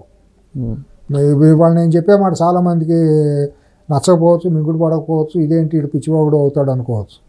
దాన్ని కూల్గా ఆలోచించుకోండి. ఎప్పుడైనా సరే సినిమా వాళ్ళు అనేవాళ్ళు అసాంఘిక శక్తులు అండి. వాళ్ళు ఏం పెద్ద గొప్ప వాళ్ళు కాదు. వాళ్ళ మీద ఇప్పుడు వైఎస్ఆర్ కాంగ్రెస్ పార్టీ తాజాగా ట్వీట్ చేసింది అంబటి రాంబాబు. ఏం చేశాడంటే మెల్బోర్న్లో నిఖిల్ కుమార్ రెడ్డి అని అతను సెంచరీ చేశాడు. అయిపోయిన తర్వాత ఇలా అన్నారు ఆయన బ్యాట్ తోటికి. దానికి పుష్పకి లింక్ పెట్టి ఇతను మా పార్టీ అనే యాంగిల్లో ట్వీట్ చేశాడు. చేయొచ్చు, ఏముంది దానికి, ఏం మాట్లాడతాం ఇంకా. ఇప్పుడు చెమటబట్టి ఇట్లా మామూలుగా ఇట్లా చూసుకున్నా కూడా ఇక అట్టాగే అనుకుంటే ఎవడేం చేస్తాడు. దానికి ఒక మేనరిజము. పుష్ప సినిమానే అసాంఘికమైన సినిమా. ఒక నిజంగా మేనరిజం ఏమైనా పెడితే వాడు మనుషుల లెక్క కాదు. చేశాడు నిఖిల్ కుమార్ రెడ్డి. వాడు చేయొచ్చు, ఇంకా వాడు చేసి ఉండొచ్చు. ఇంకా చాలా మంది చేస్తున్నారండి. వాళ్ళ రేపు పెద్ద పెద్ద వాళ్ళు కొంతమంది చూస్తున్నాం. అసాంఘికం బుద్ధి జ్ఞానం లేని ఎదవలు చేస్తారండి. ఈ మాటే అంట. వాడు ఎవడన్నా కానీ వాడు ఎన్నన్నా క్రికెట్ రావనండి, ఎవడన్నా తెలుగు ఆడవనండి, ఎవడన్నా అవనవండి, విజయవాడ ఎవడన్నా కానివ్వండి. వాడు ఏ పార్టీ అని ఏ కులమైనా భారతదేశంలో ఏ స్థాయిలో ఉన్నా సరే పుష్ప మేనరిజాన్ని ప్రదర్శించాడంటే వాడు కూడా ఒక వికృతమైన రూపమే. మెల్బోర్న్లో ద గ్రేట్ ఏమన్నామని పెద్ద పేరు తీసుకుని ఏమన్నామని లాయిడ్స్ స్టేడియంలో కూడా అక్కడ లండన్లో పెద్ద స్టేడియం ఉంది కదా, ఆ స్టేడియంలో వాడు డబుల్ సెంచరీలు చేసిన నేను ఇదే అంట. అదొక అసాంఘికమైన ఒక స్మగ్లర్ని హీరోగా చేస్తా, పోలీస్ ఆఫీసర్లు భారతదేశంలో పోలీసు వ్యవస్థని అవహేళన చేస్తా, ఒక పోలీస్ ఐపీఎస్ ఆఫీసర్తో మూత్రం తాగిచ్చే స్థితిలో ఉండే సినిమాని తీసుకొచ్చి వాడు మేనరిజం పెడితే మేనరిజాన్ని బయట ప్రదర్శించేవాడు అసాంఘిక వ్యక్తి, రాక్షసుడు, మానసిక రోగి తప్పించి వాడు మనిషి అవుతాడా? ఇంటర్నేషనల్ గేమ్ అండి. ఎవరేమండి సో వాట్? మెల్బోర్న్లో సో వాట్ ఏమవుతుందండి? వాడు రేపొద్దున ఒక పెద్ద ఎంపీ కట్ చేసి అంబటి రాంబాబు ట్వీట్ చేశాడు. ఏమండి రేపొద్దున ఎవడన్నా బుద్ధి లేనాడు పార్లమెంట్లో ఎంపీ అయినాడు, పార్లమెంట్లో కూడా అట్టా అన్నా కూడా నేను అదే అంట. వాడు ఎవడైనా సరే కడుపు ఆనందం తినేవాడు, ఇంగిత జ్ఞానం కలిగినాడు, సంస్కారం సభ్యత ఉన్నాడు, ఎవడో కూడా అటువంటి మేనరిజాలను బయట ప్రదర్శిస్తాడు. సినిమా వరకు మాత్రం ఎంజాయ్ చేయాలి, చూస్తారు, వస్తారు తప్పించి ఆ మొత్తంలోనే వాటిలోనే వస్తారు తప్పించి ఓ బాధ్యతాయుతమైన పదవుల్లో ఉండాళ్ళు, లేదా ఓ దేశం కోసం ఆడేవాళ్ళు, ఒక మంచి ఆటలు ఆడేవాళ్ళు అటువంటి ప్రదర్శన చేయటం అంటే ఆడు కూడా అసాంఘికమైన శక్తితోనే ఆడు అయితే ఉండొచ్చు. దురదృష్టశాతం వాడు పెద్ద ప్లేయర్ అయి ఉండొచ్చు, అది ఇంటర్నేషనల్ ప్లేస్లో ఆడి ఉండొచ్చు. కానీ ఒక అసాంఘికమైన సినిమాలో ఒక అసాంఘికమైన క్యారెక్టర్ యొక్క మేనరిజాన్ని ప్రదర్శించాడంటే వాడు అసాంఘికమైన వ్యక్తి. ఒక క్లిప్ని కట్ చేసి అల్లు అర్జున్ది ఢిల్లీ పంపించాడు. అల్లు అర్జున్ని ఎవరు? కేటీఆర్.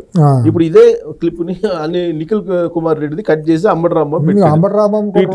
రాంబాబు కూడా రోజు అట్టాగే అనుకున్నానంటే అట్టాగా అనుకుని తిరిగితే బాగా ఉంటుందేమో.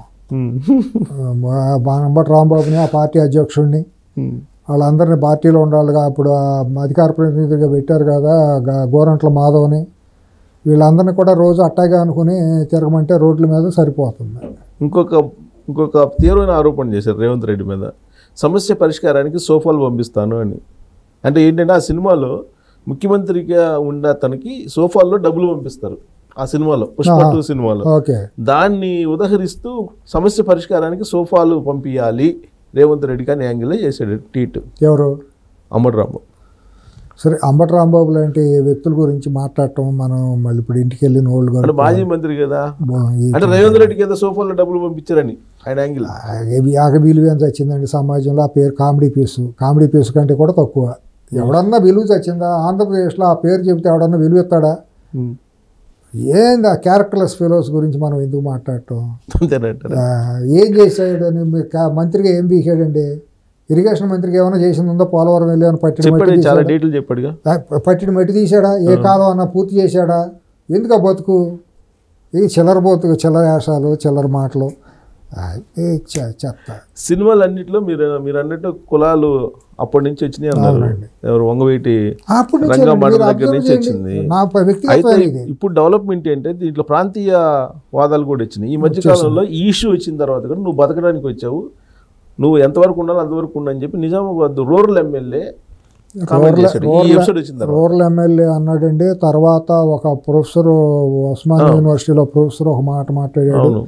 తర్వాత ఎవరో పిలువ పెట్టిన పేరంటానికి పేటేసుకొచ్చినట్టు సస్పెండ్ అవినీతి ఆరోపణలతో సస్పెండ్ అయిన ఒక ఏసీపీ డిఎస్పీ క్యాడర్ అతను వచ్చి ప్రెస్ మీట్ పెట్టాడు. అవును. దానికి ఎవరి ప్రేమేం లేదు. పోలీస్ ఆఫీసర్ల అసోసియేషన్ అనేవాళ్ళు ఎవరు చెప్పలేదు అతన్ని నువ్వు వెళ్ళి పెట్టమని. డీజీపీ గారు చెప్పలేదు, పోలీస్ కమిషనర్ గారు చెప్పలేదు, ప్రభుత్వం చెప్పలేదు. ఇక పక్కన ఎవడో లేడు. వచ్చేసి ప్రెస్ మీట్ పెట్టేదంటే మేము బతికున్నామని ఇప్పుడు ఇటువంటి వాళ్ళు తయారవుతారు. ఎందుకంటే మమ్మల్ని కూడా అనుకోవాలి, మేము మాట్లాడితే 10 మంది చూస్తారు ఈ టైంలోనే కదా. అట్టా తప్పించి వీళ్ళ సభ్యతా సంస్కారం ఉండట్టు మనం అనుకోవటానికి లేదు. అసలు ప్రొఫెసర్ అనే మనిషి లా కాలేజీలో ప్రొఫెసర్ అతనికి మరి ఎట్టా ప్రొఫెసర్ అయ్యాడో ఎట్టా లా కాలేజీలో ఏం చెబుతున్నాడో నాకు అర్థం కావట్లా. కొత్త పార్టీ పెట్టినట్టున్నాడు ఆయన కూడా. ఏమో మరి ఇప్పుడు రాజ్యాంగం ఏం చెబుతుంది, చట్టం ఏం చెబుతుంది అనే ఇంగిత జ్ఞానం అతనికి ఉండాలి. LLM చేసి ప్రొఫెసర్గా ఉన్న అతనికి రాజ్యాంగంలో ఎక్కడన్నా కూడా ఇటువంటి వేరువేరుగా ఉంటాయి హక్కులు అనేవి. భారతదేశంలో ఆంధ్రోడని, తెలంగాణోడని, లేకపోతే ఇంకో కులం పేరుతో ఉంటాయా? ఆంధ్రోడు ఇక్కడ ఉండాలి, సంక్రాంతికి వెళ్ళిపోవాలని ఫత్వా జారీ చేయడానికి ఈడెవడండి, వీడికి ఇచ్చిన హక్కు ఏంటి? అసలు ఎవడో కోనకేసుగా నువ్వెవడో ఆంధ్రవాడు అది ఇది అని అంటానికి, సంక్రాంతి తర్వాత వెళ్ళిపోవాలని అంటానికి నీకేమి హక్కు ఉంది?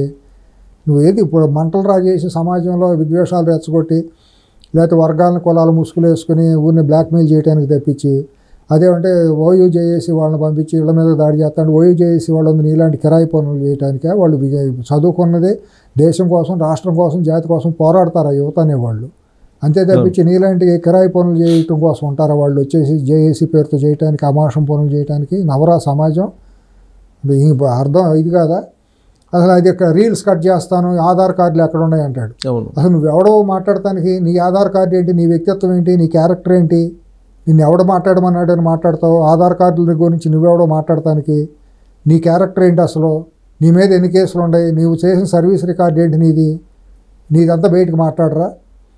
సరే, అక్కడ కాంగ్రెస్ పార్టీ నుంచి దురదృష్టవశాత్తు గెలిచిన ఎమ్మెల్యే మాట్లాడతాడు. గెలిచింది ఎక్కడ? ఆ రోజు నువ్వు వెళ్ళి కాళ్ళు పట్టుకోలేదా? ఆంధ్ర వాళ్ళు కాళ్ళు పట్టుకోలేదా?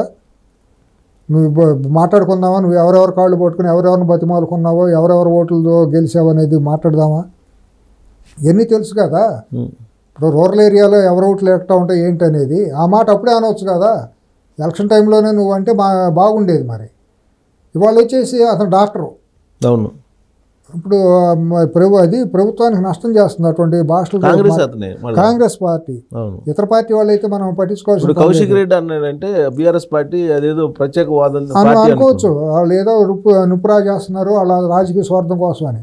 ఒక నోటికి ముట్టికి తేడా తెలియనట్టు ఉండేసి నేను ఎమ్మెల్యేని కాబట్టి ఏదైనా మాట్లాడతాను, అధికార పార్టీలో ఉన్నానంటే నీకు చల్లదు. అది నీకు కూడా లిమిటేషన్స్ ఉంటాయి. నువ్వే దైవాంశ సంహితుడు, రాజ్యాంగానికి అతీతుడు ఏం కాదు కదా. ఇవాళ పీసీసీ దాని మీద, ఎందుకంటే కాంగ్రెస్ పార్టీకి చాలా నష్టం చేస్తుందండి ఈ భాష. ఆయన మీద కనీసం చర్యలు తీసుకోవాలండి. ఇవాళ ఆంధ్ర మూలాలు కలిగిన వాళ్ళు ఇవాళ కనీసం 1 కోటి మంది ఉంటారండి తెలంగాణలో. 100% 1 కోటి మంది. గ్రేటర్ హైదరాబాద్ మొత్తం మీరు ఎక్కడ చూసినా కూడా 1,25,00,000 మంది కులాల మతాలకు సంబంధం లేకుండా ఆంధ్ర మూలాలు కలిగిన వాళ్ళు ఉంటారండి. ఆంధ్ర వాళ్ళు అంటే అందరి మనోభావాలు దెబ్బతిన్నట్టేనండి.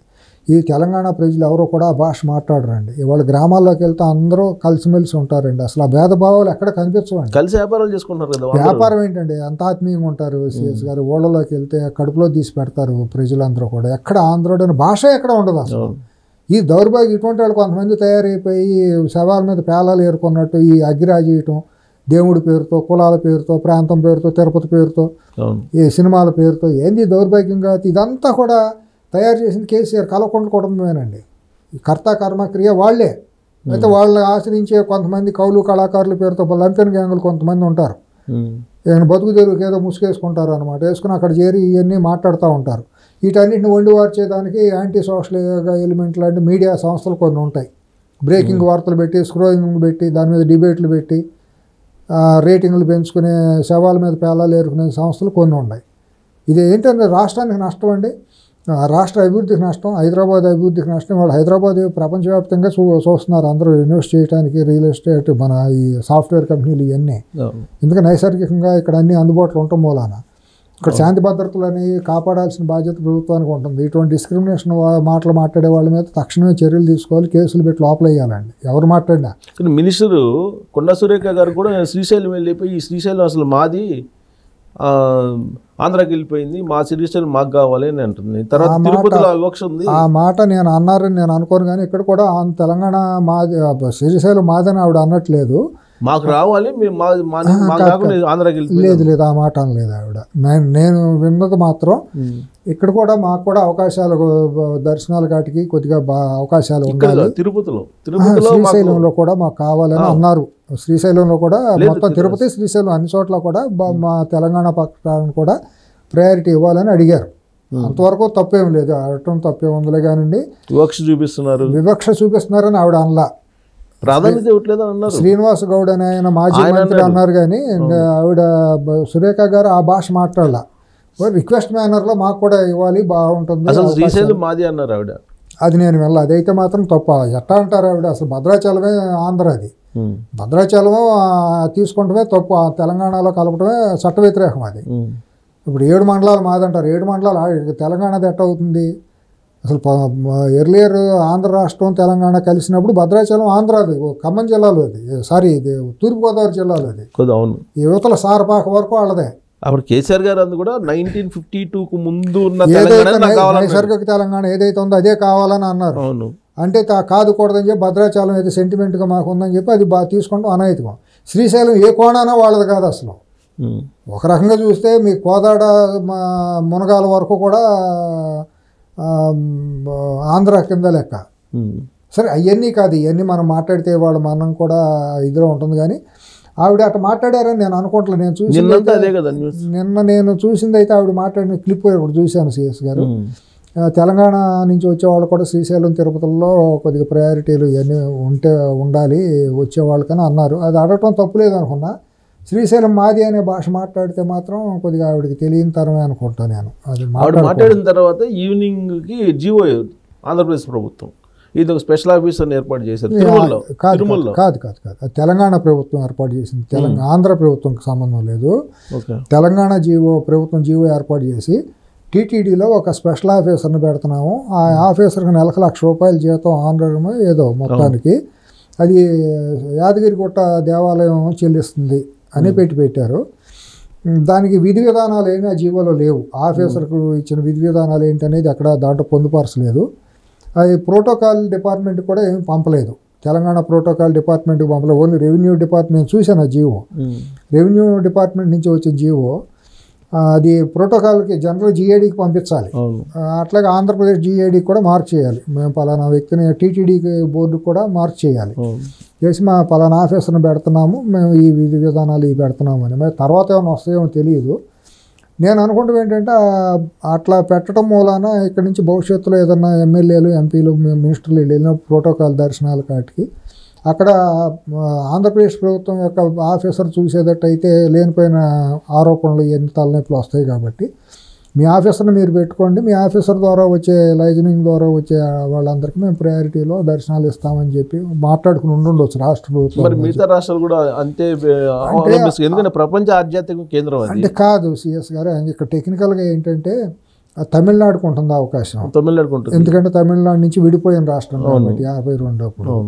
తర్వాత 70 సంవత్సరాలు తెలంగాణ ఆంధ్ర కలిసి ఒక అన్నదమ్ముల్లాగా ఉన్నాం కాబట్టి ఈ 3 రాష్ట్రాలకి ఆ బంధం ఉంటుంది.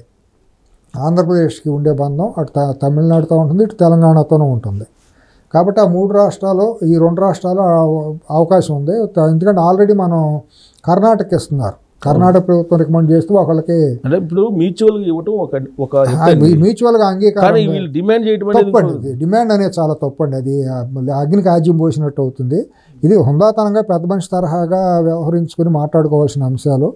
ఇప్పుడు మనలాంటి వాళ్ళు ఉంటాము, తమిళనాడుకి కర్ణాటక ఇస్తున్నప్పుడు తెలంగాణ వాళ్ళ ప్రభుత్వం అడిగిన రికమెండ్ చేసిన వాళ్ళు కూడా ఒకరికి ఇద్దరు టీటీడీ బోర్డులో సభ్యులుగా ఇవ్వమని అడగటం తప్పేమి లేదు కదా. రిక్వెస్ట్ మీద అయితే రిక్వెస్ట్. ఇప్పుడు కానీ ఇప్పుడు కొండా సురేఖ గారు నేను ఒక మాట అన్నట్టు సోషల్ మీడియాలో నేను చదివాను, అంటే నేనైతే అదే తెలంగాణ నుంచి ఆదాయం ఎక్కువ వస్తుంది తిరుమల తిరుపతి దేవస్థానానికి, మాకెందుకు ఇవ్వరని ఆ మాట ఆవిడ అనలేదు. కానీ నేను వీడియో చూశాను, శ్రీనివాస్ గౌడ్ గారు మాట్లాడిన వీడియో అయితే నేను చూశాను ఇందాక.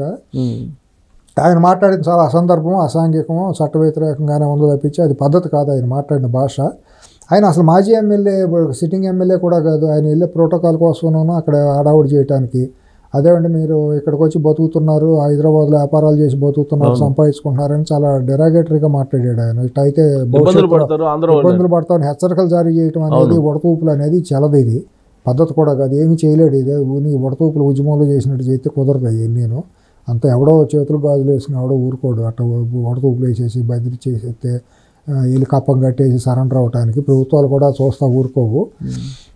అట్లాగే ఏంటంటే ఇది రెసిప్రొకేట్గా మన ఇచ్చిపుచ్చుకునే ధోరణిలో ఉంటుందండి. ఏదైనా సరే సుహృద్భావ వాతావరణంలో నీళ్లు పంచుకోవాల్సిన అవసరాలు ఉన్నాయి. మనకి వాళ్ళకి రాకపోకలు ఉన్నాయి. ఇవాళ బంధాలు తెల్లారి పట్టుకో 10 ఏళ్ళకి 20 ఏళ్ళకి తీరిపోయే బంధాలు కూడా కాదు.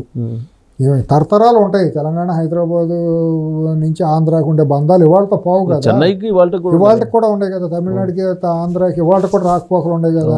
ఇవాళ మీకు తీసుకుంటే చిత్తూరును, అనంతపురం, కడప జిల్లాలో చాలా భాగాలు బెంగళూరుతో కనెక్ట్ అయ్యి ఉంటాయి. ఇప్పుడు కర్నూలు జిల్లా ఇవన్నీ తీసుకుంటే, మన జహీరాబాద్ ఇవన్నీ తీసుకుంటే కర్ణాటకతో కనెక్ట్ అయ్యి ఉంటాయి. మన ఉత్తరాంధ్ర తీసుకుంటే బరంపురం అటు ఉంటాయి. మనం ఒకళ్ళకొకళ్ళు ఇచ్చిపుచ్చుకునే. ఎందుకు ప్రాంతీయవాదాన్ని రెచ్చగొడుతున్నారు మళ్ళీ? 100% ఉంది అనిపించింది. దీని వెనక పూర్తి హిజ్ మాస్టర్ వాయిస్ లాగా ఇది పూర్తిగా బీఆర్ఎస్ వాయిస్ అనిపిస్తుంది తప్పించి ఇది ఎక్కడా కూడా పద్ధతిగా లేదు. దీన్ని బీజేపీ కూడా తక్షణమే కళ్ళు తెరవాలండి. బీజేపీ కూడా నష్టం జరుగుతుంది. అంటే నాకు ఒక అనుమానం వస్తుంది, తిరుమల తిరుపతి దేవస్థానం మీద ఏదో చేయబోతుంది కేంద్ర ప్రభుత్వం, దానికి వీళ్ళ ద్వారా ఆజ్యం పోయిస్తున్నారేమో అని. ఏది వీళ్ళ వల్ల కాదు కానీ ఏమి చేయబోదు. కానీ వీళ్ళు ఏంటంటే సెంటిమెంట్ ఇష్యూని కనుక మాట్లాడుతూ మొదలెడితే చర్చనీయాంశం అవుతుంది. ఆ చర్చనీయాంశం అయితే దాని ద్వారా రాజకీయంగా చలిమంట కావచ్చు. ఎవరైనా ఏదైనా మాట్లాడారు అనుకోండి, ఇప్పుడు మనం మాట్లాడామనుకోండి, మోకాల్ని బోడిగుండికి ముడిపెట్టేసినట్టు బూతులుగా దీన్ని రామ అంటే బూతులాగా సృష్టించేసి వక్రీకరించడంలో వీళ్ళు సిద్ధహస్తులు, బీఆర్ఎస్ అండ్ కో కల్వకుంట్ల కుటుంబం వాళ్ళు దీంట్లో సిద్ధహస్తులు. గత 20 ఏళ్ళుగా మనం చూసాం కదా. కాబట్టి ఇప్పుడు ఈ నిరుద్యోగం ఉంది కదా, పొలిటికల్ నిరుద్యోగం జరుగుతుంది కదా, 5 ఏళ్ళు ఇటువంటివన్నీ వండి వార్చాలి. సెంటిమెంట్ రెచ్చగొట్టే పనులు చేయటంలో వాళ్ళు చూస్తాం. ఫామ్ హౌస్ నుంచి బయలుదేరిందేనా? 100% దాంట్లో అనుమానం ఏముంది. వీళ్ళ భాష, మాట్లాడే భాష, వీళ్ళ ప్రవర్తన ఎంత చూస్తా అంటే ఇంకా కొంతమంది బయట కూడా సైలెంట్ ఉండి ఇలాంటివి చేస్తున్నారు. కేటీఆర్ కవిత వీళ్ళు ఎవరో మాట్లాడేస్తారు. నిన్న కూడా ఏదో బీసీ సదస్సు అని ఆవిడ ఏదో ఇంటి దగ్గర పెట్టిందంట, ఒక బీసీ సదస్సు అని. మరి ఆ బీసీలు, మరి ఆ గతంలో బీసీలు ఏమయ్యారో, మరి ఆ 10 ఏళ్ళలో ఎంతమంది బీసీలకు తవితాలకు ఎత్తారో మరి ప్రపంచానికి తెలుసు. ఇవన్నీ ఏంటంటే వాళ్ళు ఒక డబ్బు ఉంది విపరీతంగా, డబ్బు అవసరానికి ఎట్టా ఏదంటే అది మాట్లాడేవాళ్ళు చేతి నిండా పుష్కలంగా ఉన్నారు. మీడియా ఉంది చేతిలో. ఈ దొన్నేందంటే దోణ కట్టేయమని దీని మీద ప్రసారము లేదా చర్చలు ఇవన్నీ పెడతా ఉంటారు. ప్రజలు కూడా చాలామంది సెంటిమెంట్లకు కనెక్ట్ అయ్యి చూస్తూ ఉంటారు. ఇదేంటో అయిపోయిందని. ఇది ఒక లేనిపోయిన ఉద్రేకాలు రెచ్చగొట్టడం అండి. ఇది బీజేపీ ఇటువంటి పని చేస్తుందని నేను అనుకోను. బీజేపీ టీటీడీ మీద వచ్చేసి ఏదో చేస్తుంది అనేది. ఎందుకంటే వాళ్ళకు కూడా చాలా సెంటిమెంటల్ ఇది అవుతుంది. ఆంధ్రప్రదేశ్లో వాళ్ళకి అసలు చాలా నష్టపోతారు. అంటే అప్పుడు ఆర్కియాలజీ డిపార్ట్మెంట్ చేత ఒక సర్వే కూడా చేయించారు అనేది న్యూస్ వచ్చింది. దాని మీద మనం కూడా మాట్లాడాము. ఆర్కియాలజీ చేసిందంటే ఇప్పుడు అట్లా చేసేటట్టయితే మొత్తం అన్ని టెంపుల్స్ని తీసుకోవాలి. తమిళనాడు ఉండే టెంపుల్స్ అన్నీ తీసుకుంటుందా? ఇప్పుడు మన కన్యాకుమారి దగ్గర నుంచి మొదలెడితే తిరువన్నామలై, పెద్ద పెద్ద మధుర మీనాక్షి, ఈ టెంపుల్స్ అన్నీ ఉన్నాయి కదా. శ్రీరంగపట్నం, మరి కాశీ, ఇవన్నీ ద్వారకా, ఇవన్నీ ఉంటాయి కదా, ఉజ్జయిని, ఇవన్నీ వీటన్నిటిని తీసుకోవడం సాధ్యమేనా? అది స్థానికతతో ముడిపడే సెంటిమెంట్లు అవన్నీ. అంటే నాకు ఇంకో డౌట్ కూడా వస్తుంది. ఇప్పుడు ఆర్ఎస్ఎస్, బీజేపీ వాళ్ళు అసలు రాష్ట్ర ప్రభుత్వాల ఆధీనం లేకుండా టెంపుల్స్ని చేయాలి అనేది ఒక డిమాండ్ పెట్టి తిరుమల తిరుపతి దేవస్థానం మీద పెద్ద ఎత్తున ఇప్పుడు అన్నీ చేయాలి. అన్నిటితో పాటు ఇది చేస్తే ఏమన్నా హేతుబద్ధతగా ఉంటుంది. కానీ అన్ని వదిలిపెట్టి తిరుపతి ఒకటే తీసుకుంటామంటే తెలుగువాడి ఆత్మగౌరవానికి సంబంధించింది అది. ప్రభుత్వ అట్లాగే తమిళనాడు వాళ్ళు కూడా రియాక్ట్ అవుతారు. ఆంధ్రాతో సమానంగా తమిళనాడు వాళ్ళు కూడా రియాక్ట్ అవుతారు. తిరుమల టీటీడీని కనుక కేంద్ర ప్రభుత్వం తీసుకుంటామని అంటే కన్నడిగులు కూడా రియాక్ట్ అవుతారు. కుదరదు అది. దేవాలయాలన్నింటినీ నువ్వు అట్లా తీసుకునేటట్టయితే ప్రముఖ నగరాలను, మెట్రోపాలిటన్ నగరాలన్నింటినీ కేంద్ర ప్రభుత్వంలో తీసుకో. తర్వాత అది మాట్లాడు. హైదరాబాద్ని, కలకత్తాని, బెంగళూరుని, అంటే మిగతా దేవాలయాలు ఎవరు తిరుమల తిరుపతి దేవస్థానం ఎందుకండి ఈ నగరాలను కూడా మహానగరాలను కూడా కేంద్ర ప్రభుత్వం అధీనంలో తీసేసుకోవచ్చు కదా, కేంద్రపాలితం పెట్టేసుకోవచ్చు కదా. ఆలోచన కూడా ఉంది. అది పెట్టండి. తర్వాత హైదరాబాద్ కేంద్రపాలిత ప్రాంతం, అమరావతి దేశ రెండో రాజధాని చేసి దీనికి బుల్లెట్ ట్రైన్ వేసి ఎక్స్ప్రెస్ వే చేసి మొత్తం కలిపియాలనే ప్రయత్నం కూడా అవన్నీ వచ్చేది కాదు. ఏం కాదండి, ఇప్పుడు వాళ్ళ దిక్కు మొక్కు లేకుండా వాళ్ళు ఏం చేస్తున్నారో దిశగా నిర్దేశం లేదు కేంద్రంలో ప్రభుత్వానికి. ఏది వాళ్ళకే ఒకరొకరు మొదలవుతున్నాయి. నిన్న మొన్న ఆర్ఎస్ఎస్ మోహన్ భగత్ గారి మాట్లాడింది, దాని మీద వస్తున్న చర్య ప్రకంపనలు అవన్నీ చూస్తా అంటే అక్కడే వాళ్ళకి అంత హ్యాపీగా లేదు. వాళ్ళు ఎంత దృష్టి పెట్టి ఎంత చేసే అంత ఇది లేదు వాళ్ళకి. వాళ్ళు చాలా సఫికేషన్లోనే ఉన్నారు కేంద్రంలో ఉన్నారు. కానీ బట్ మీరు వరుసగా వస్తున్న తిరుమల తిరుపతి ఇన్సిడెంట్స్ అన్నీ తీసుకోండి. మీరు ఇప్పుడు మళ్ళీ విహెచ్పి చేస్తున్న ధర్నాలు తీసుకుంటే కేంద్రం ఆధీనంలోకి, అంటే ప్రభుత్వానికి ఆధీనంలో ఉండకూడదనేది వాళ్ళ డిమాండ్. మరి అప్పుడు కేంద్ర ప్రభుత్వమే అప్పుడు ఆధీనం ఉంది, ప్రభుత్వానికి ఆధీనంలో అయితే అప్పుడు కేంద్రం ఉంది, ప్రభుత్వం కాదా? రాష్ట్ర ప్రభుత్వాలు ఎందుకు ఉండకూడదు? ప్రభుత్వం అనేది ఒకటే, ఫెడరల్ గవర్నమెంట్ రాజ్యాంగంలో ప్రభుత్వం అనేది ప్రభుత్వం, కేంద్రమైనా రాష్ట్రమైనా దానికి ఒక లిమిటేషన్స్ ఉన్నాయి మన రాజ్యాంగంలో. నీ కేంద్రానికి ఉండాల్సింది కొన్ని లిమిట్స్, రక్షణపరమైంది, విదేశీ విధానాలు ఇంతవరకే నువ్వు కన్ఫైన్ అవ్వాలి. కానీ ప్రతి దాంట్లోనూ దేవాలయాల్లోనూ తినే తిండిలోనూ అన్నింటిలోనూ మేము వచ్చేస్తాము, కట్టుకునే బట్టల్లో ప్రాంతంలో ఏ బట్టలు కట్టాలి, ఏ గుళ్ళన్నీ మా కంట్రోల్లో ఉండాలి, రేపటి నుంచి తినే తిండి అంతా మేమే నిర్దేశిస్తామంటే కుదరదు. అది రాజ్యాంగానికి వ్యతిరేకం. ఇప్పుడు తెలంగాణలోని ప్రజాప్రతినిధులకి దర్శనానికి సంబంధించి వాళ్ళకి లెటర్లీ పర్మిషన్ ఇవ్వాలని ఒక డిమాండ్ వస్తుంది. అవును, ఇస్తారు. ఇచ్చినప్పుడు తమిళనాడు కూడా అడుగుతారుగా, అందరూ అడుగుతారు. తమిళనాడు అడుగుతారు, పక్కన కర్ణాటక వాళ్ళు కూడా అడుగుతారు. రేపొద్దున ముఖ్యమంత్రి అక్కడి నుంచి ఆంధ్రప్రదేశ్ ముఖ్యమంత్రి యాదగిరిగుట్ట దేవాలయానికి లెటర్ అయితే వీళ్ళు యాక్సెప్ట్ చేస్తారా? ఇస్తారేమో, దానికి యాక్సెప్ట్ చేస్తారేమో. కాదు, ఎంతవరకు చేస్తారు? రేపొద్దున అక్కడ ఎమ్మెల్యేలు మంత్రులు కూడా డిమాండ్ లేదు కాబట్టి కాదు మొదలైనాక ఇక్కడ ఆఫీసర్ అంటే బాగుండే మీదేంటి మావాడికి ఉందని అంటారు. రేపొద్దున ఉద్యోగాలు ఉంటాయి, అక్కడ ముఖ్యమంత్రి రికమెండ్ చేస్తే వీళ్ళు ఉద్యోగాలు ఇస్తారా? ఉంటాయి కదా, పబ్లిక్ సర్వీస్ కమిషన్ ఉంటాయి, ఎన్ని ఉంటాయి కదా. ఇది తిరుపతి కేంద్రంగా చేసుకుని జరుగుతున్నటువంటి పరిణామం కింద మీరు తీసుకోవట్లేదా దాన్ని? తీసుకుంటున్నా. ఇది అంటే రేపు అసెంబ్లీలో తీర్మానం చేస్తారు, తెలంగాణ తమిళనాడు చేస్తారు, కేంద్ర ప్రభుత్వానికి పంపిస్తారు. అప్పుడు ఏమవుతుందంటే అన్ని రాష్ట్రాలు చేస్తాయి. మొత్తం అసలు ప్రోటోకాల్ తీసేస్తారు. అక్కడ వచ్చే ప్రోటోకాల్ విషయం కాదు, అసలు తిరుమల తిరుపతి దేవస్థానం అది అందరికి సంబంధించింది అనే డిమాండ్ తీసుకొస్తున్నారు కదా ఇప్పుడు ఆర్ఎస్ఎస్ వాళ్ళు, బీజేపీ. అది ప్రజలు రోడ్డు మీదకి వస్తారు 100%. ప్రజలు ఎవరండి మీ ఇంట్లో ఇట్లా ఉండాలి, మీ ఇంట్లో పలానా విజయాలను పక్క రాష్ట్రం వాళ్ళు ఎవరు మాట్లాడటానికి? మీది కాదంటున్నారు కదా. మీది కాదు, వీళ్ళు ఎవరు? తెలంగాణ వాళ్ళు ఎవరు, తమిళనాడు వాళ్ళు ఎవరు? తిరుపతి మీది కాదని చెప్పడానికి చెప్తున్నారు కదా. వాళ్ళు చెప్పచ్చు, 100 చెబుతారు. ఆర్కేఎల్జీకి ఇచ్చేస్తారా? ఎన్ని సంవత్సరాలుగా, కొన్ని వందల సంవత్సరాలుగా లేని వాళ్ళు కొత్తగా ఆర్కేఎల్జీ డిపార్ట్మెంట్ని తీసుకొచ్చి మాట్లాడితే ఎట్ట కుదురుతుంది? ఆర్కేఎల్జీ డిపార్ట్మెంట్ చాలా చెబుతుంది. ఇప్పుడు చాలా దేవాలయాలు బౌద్ధరామాలు ఉన్నాయి, బౌద్ధ మతానికి ఇచ్చేస్తుందా కేంద్ర ప్రభుత్వం? ఇవాళ అటు తీస్తే భారతదేశంలో చాలా దేవాలయాలని జైన మందిరాల్లోనూ బౌద్ధరామాలు వాళ్ళ వైష్ణవాలయాలుగా, హిందూ దేవాలయాలుగా ప్రాచుర్యంలో ఉన్నాయి. అంటే మీరు దేవాలయాలు ఆధ్యాత్మిక కోణం నుంచి మీరు చూస్తున్నారు, కానీ ప్రభుత్వాలు ఇప్పుడు ఉండేటువంటి సెంట్రల్ గవర్నమెంట్ కానీ లేదంటే చుట్టూ ఉన్న రాష్ట్ర ప్రభుత్వాలు కానీ అదొక మంచి సంపదని తీసుకొచ్చే దేవాలయంగా చూస్తున్నారు. అది సంపదను కలిగించే దేవాలయంగా తీసుకొస్తే దాన్ని కమర్షియల్ యాక్టివిటీ చేసినట్టు, దాంట్లో పవిత్రతను దెబ్బతీసినట్టే, భక్తుల మనోభావాలతో ఆడుకున్నట్టే. భక్తులు దాన్ని ఒప్పుకోరు. అది తెలుగువాడి ఆత్మగౌరవం. ఎవరైనా కానివ్వండి, తెలంగాణ ప్రభుత్వం అటువంటి పని చేయదు, 100% చేయదు. ఇప్పుడు చేయకపోవచ్చు ఈ గవర్నమెంట్, ఏ గవర్నమెంట్ కూడా అటువంటి పని చేయదు. ఒకవేళ వస్తే అంత మునుపు మన గత 10 ఏళ్లలో అటువంటి చేసి ఉండాలేమో, కానీ ఆ ప్రభుత్వం మళ్ళీ తిరిగి వచ్చే ప్రసక్తే లేదు. బీజేపీ అటువంటిది ఒకవేళ రేపొద్దున భవిష్యత్తులో ఏమైనా తెలంగాణలో బీజేపీ అధికారంలోకి వచ్చిన కూటమి ద్వారా ఇంకో ద్వారా వచ్చినా కూడా ఇటువంటి పని చేయడం అసాధ్యం. తమిళనాడు చేయదు, ఎందుకంటే తమిళనాడులో కూడా ఆర్కియాలజీ డిపార్ట్మెంట్లో ఉన్నాయి, చారిత్రక సంపద కలిగినటువంటి యునెస్కో లాంటి దేవాలయాలు అక్కడ కూడా ఉన్నాయి. కానీ రాబడి వచ్చే లేవుగా, రాబడి వచ్చే ఎక్కడ రాబడి కొలమానం కాదుగా, రాబడి కొలమానం ఎట్లా అదే దాని బేసిస్ కదా వీళ్ళందరూ అంటారు. రాబడి అది ఇప్పుడు మినిస్టర్ ఏమని చెప్పింది, అక్కడ రాబడి మాకు ఎక్కువ ఉంది, తెలంగాణ సంపద కూడా అక్కడే ఉంది. అట్ట అయితే రేపొద్దున వాళ్ళు హైదరాబాద్లో కూడా సంపదలో భాగం అడిగితే రాబడి చాలా ఉంది, మా ఆంధ్ర వాళ్ళు కూడా ఉన్నారు, సంపద అడిగితే హేతుబద్ధత ఉంటుంది అసలు ఉండాలిగా. మరి అది ఉన్నప్పుడు ఇది కూడా అడుగుతారు, ఇవ్వగలుగుతారు. అది అవుతుంది అసలు. రేపొద్దున ఆంధ్ర వాళ్ళు అంటారు, మా వాళ్ళందరూ ఇక్కడ సగం మంది మా ఆంధ్ర వాళ్ళే ఉన్నారు, రెవెన్యూ మాకు కూడా ఇవ్వండి అంటే అవుతుందా? సమంజసమైనది అసలు అది పద్ధతి.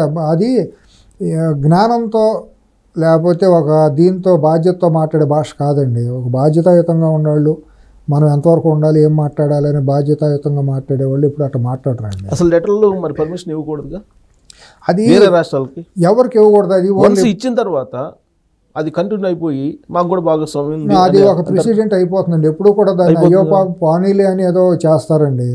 చేసినప్పుడు అది భవిష్యత్తులో ఇది ఒక హక్కులాగా మారిపోతే మాత్రం నష్టం అవుతుందండి. మారదంటారా? మారుతుంది, చెప్పలేము. అది ఒకసారి ఇచ్చిన తర్వాత ఎప్పుడన్నా ఇది ఇప్పుడు ఒక కథ చదివే ఉంటారు.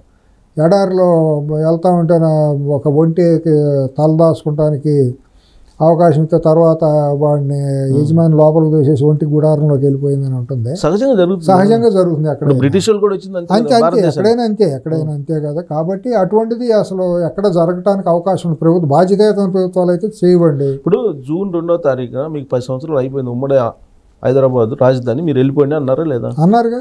అలాంటప్పుడు అక్కడ అంటే ఈ లెటర్లు ఇవ్వడం తెలంగాణ ప్రజాప్రతినిధులకి కరెక్ట్ అన్నారు. అంటే అది హుందాతనంగా పోనీలే అనే ఒక గౌరవంగా ఇచ్చుకుంటామేనండి. అది హక్కుగా భావించడానికి ఎవరికే లేదండి. ఆంధ్రప్రదేశ్కి హక్కు లేదు. తెలంగాణ హైదరాబాద్ మీద మాది ఉందని చెప్పడానికి ఆంధ్రప్రదేశ్కి హక్కు ఉండదండి. తెలంగాణకి హక్కు ఉండదు. తిరుపతి మీద మాది అంటానికి తెలంగాణ ప్రభుత్వానికి కానీ తెలంగాణ ప్రజాప్రతినిధులు కానీ హక్కు ఉండదండి. 2 రాష్ట్రాలు విడిపోయిన తర్వాత భౌగోళికంగా రాజకీయంగా విడిపోయిన తర్వాత ఎవరో హక్కులు వాళ్ళకు ఉంటాయండి.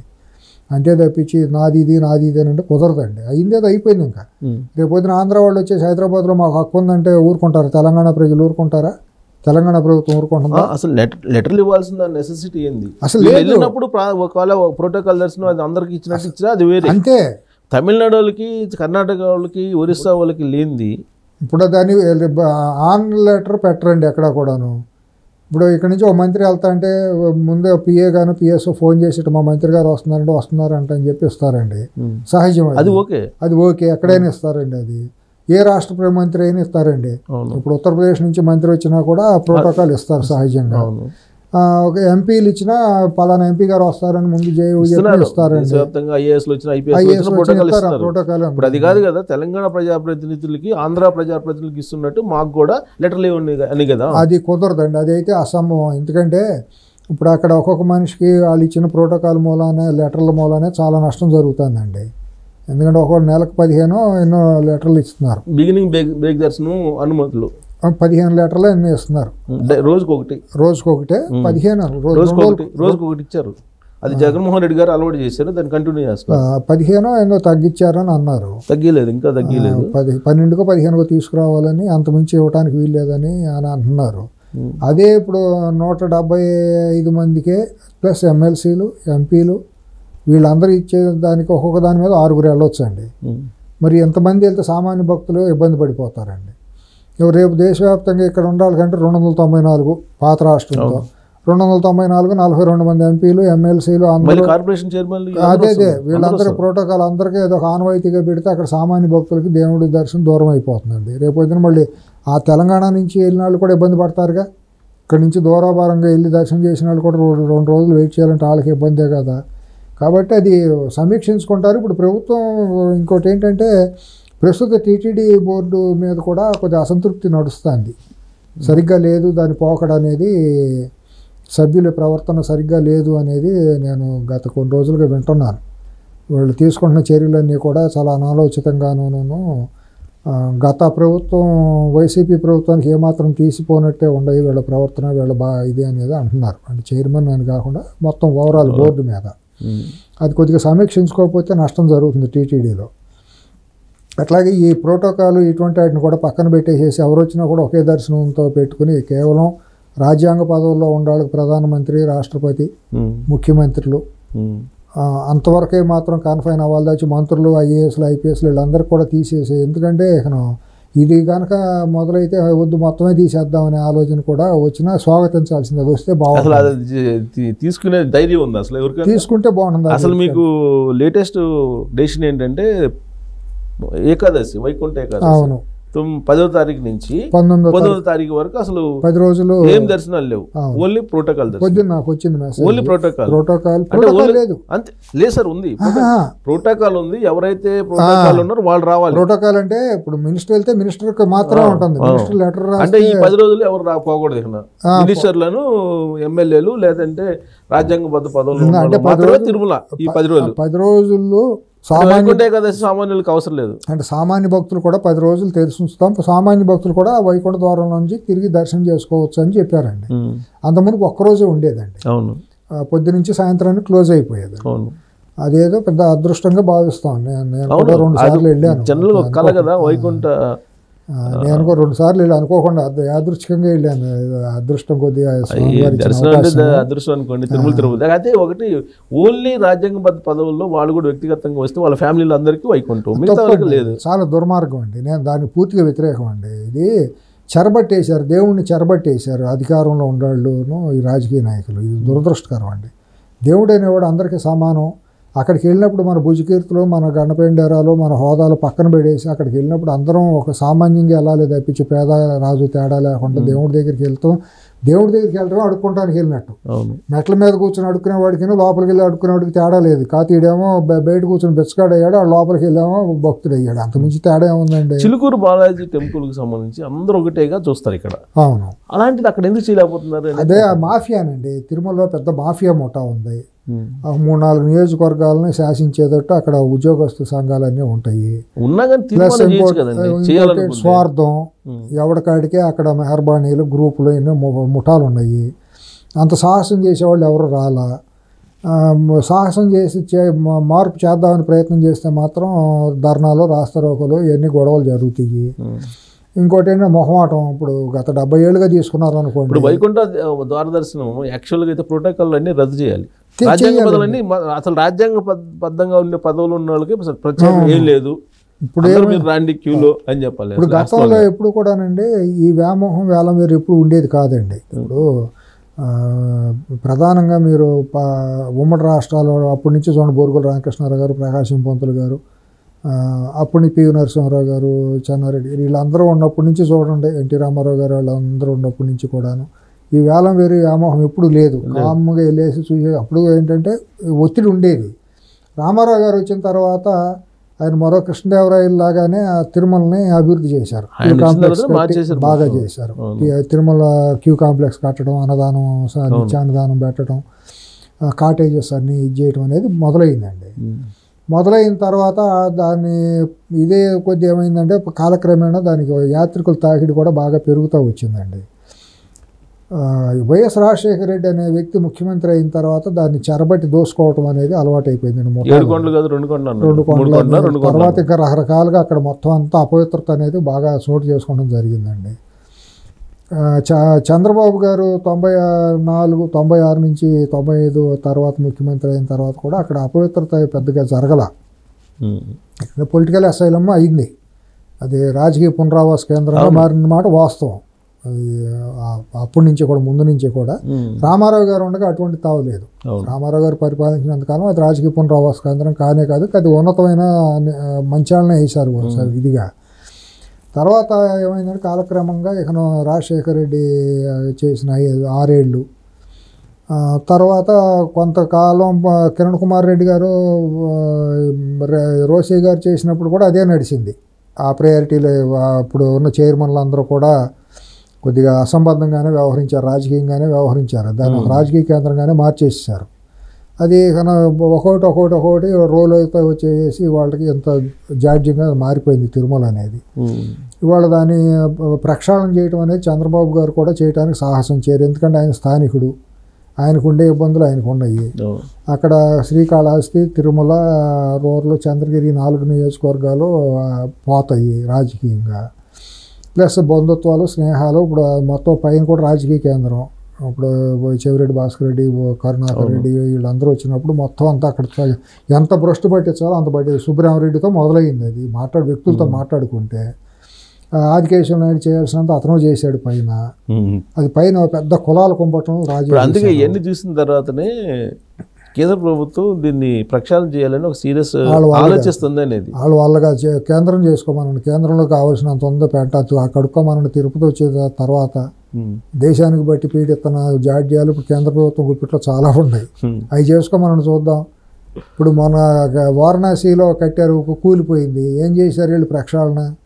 వారణాసిలో వారణాసి ఘాట్లు అన్ని కట్టి కూలిపోయింది. అయోధ్యలో రామాలయం కడితే వర్షం పడింది. అదిగా చేయమనండి, చేత సరిగ్గా చేస్తే చాలు. తిరుపతి వచ్చి వాళ్ళు చేయవసరం, ఇక్కడ చేసుకునే వాళ్ళు ఇక్కడ చేసుకుంటారు. తిరుపతిలో ఇంటర్నేషనల్ క్యాంటీన్లు పెట్టాలని ఒక నిర్ణయం తీసుకున్నారు ఫుడ్ కోసం. దుర్మార్గం, గ్లోబల్ టెండర్లు పిలవాలనుకుంటున్నారు. తప్పండి, అంతకంటే అజ్ఞానం అసలు. ఇంకా దుర్మార్గం ఇంకోటి ఏమి ఉండదండి. అసలు అక్కడ తిండి అనేది అన్నదానం పెడుతున్నప్పుడు ప్రసాదం, మహాప్రసాదంగా దేవుడి వారి ప్రసాదంగా మనం పెడుతున్నప్పుడు ప్రతి ఒక్కడు వెళ్ళి అన్నదానంలో కూర్చొని తిని రావాలి, లేదా దర్శనం చేసుకొచ్చి కిందకు వచ్చి ఉండాలండి. పైన మంచినీళ్ళు కూడా ఇస్కాన్ లాంటి సంస్థలకు అప్పచెప్పాలండి. మంచినీళ్ళు, టీలు, కాఫీలు. అది చంద్రబాబు గారు చేసిన చాలా తప్పు. అంత మునుపు కూడా ఇట్లాగే చేసి కొన్ని కంపెనీలకు ఇచ్చారండి. అంత మునుపు చిన్న చిన్న హోటల్స్ అన్నీ ఉండేయండి. తర్వాత 5 స్టార్ హోటల్స్ పైన పెట్టేసేసి భోజనం తినాలంటే, ఒక మనిషి వెళ్ళి భోజనం చేయాలంటే ఆ రోజుల్లోనే 200-300 రూపాయలు, అంటే వాళ్ళు 1000-2000 అయ్యే పరిస్థితి చూసుకుంటే. అటువంటిది కొన్ని పెట్టారండి. అది కొంతమంది సంపన్నులకు లాభం మీద తప్పించి, ఆ దేవుడు అనేవాడిని దేవుడిగా చూడాలి కానీ వీళ్ళు పైన విహారయాత్రలోనూ పెద్ద పెద్ద స్టార్ హోటల్లో భోజనం చేయడానికి వెళ్తారండి. ఎంత తప్పు అండి అది. భక్తిలోనూ ఆధ్యాత్మికత తెలిసిన వాళ్ళు, జ్ఞానం ఉండాలి చేసే పనులేనాది. అది పూర్తిగా ఖండనీయం అండి. చంద్రబాబు గారి ప్రభుత్వం కనుక ఆ చర్య తీసుకుంటే మాత్రం చాలా దుర్మార్గం, తప్పు చేస్తున్నారు. అపవిత్ర పని కింద లెక్క. దేవుడు క్షమించడు, ఆయన వెంకటేశ్వర స్వామి క్షమించడు. లేటెస్ట్ నిర్ణయాలు అవే. మరి ఇప్పుడు ప్రభుత్వ బోర్డును కూడా క్షమిస్తుంది, ఎందుకంటే బోర్డులో ఉండే వాళ్ళందరూ అటువంటి దళారీలే ఉన్నారు. Sorry for that. ఎవడో కూడా సామాన్య భక్తుల నుంచి లేకపోతే హిందూ సంఘాల నుంచి వెళ్ళిన వాళ్ళు ఎవరు లేరు దాంట్లో. అందరూ కార్పొరేట్ శక్తులే దాంట్లో బోర్డు మెంబర్లు ఉన్నప్పుడు ఇంకా అంతమించి గొప్ప నిర్ణయాలు ఎందుకు వస్తాయి? సామాన్య భక్తులకి అవకాశం ఉండే నిర్ణయాలు, ఆ ప్రక్షాళన తీసుకు ఎందుకు అడుగులు పడతాయి? ఇటువంటి దౌర్భాగ్య నిర్ణయాలే జరుగుతాయి.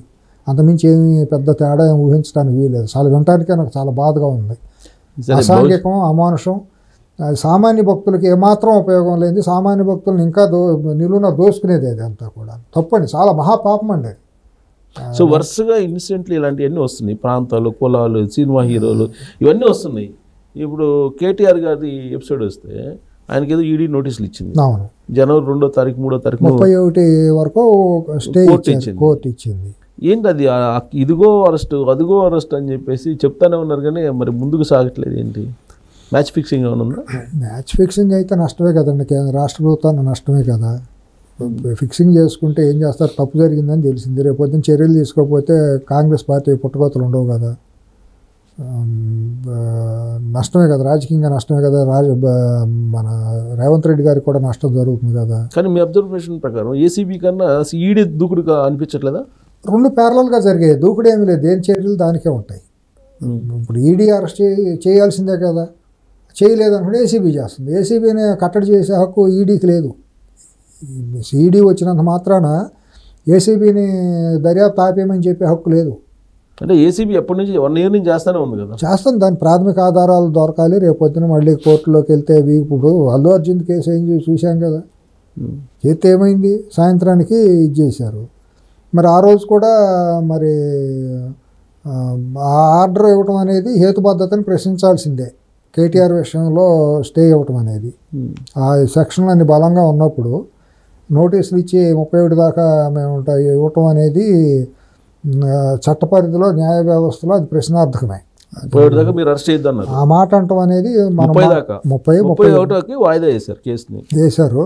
అది ఆ వెసులుబాటు ఇవ్వటం అనేది చట్టపరంగా, న్యాయపరంగా మనం మాట్లాడుకుని తీరాల్సింది, సమీక్షించాల్సిందే, తప్పేమీ లేదు. అదేమి కోర్టులు మాట్లాడితే కోర్టులు అన్నట్టును కోర్టులు ఏదో మేము ఉరిశిక్ష వేస్తామంటే కుదరదు. అది అంతా కూడా మాట్లాడుకు తీరుతాం. సివిల్ సొసైటీలో, ప్రజాస్వామ్యంలో రాజ్యాంగం ఇచ్చిన హక్కుల ప్రకారం మాట్లాడి తీరుతాం. మొహమాటాలు సెసబెస్ట్లు ఎందుకు ఉండాలి?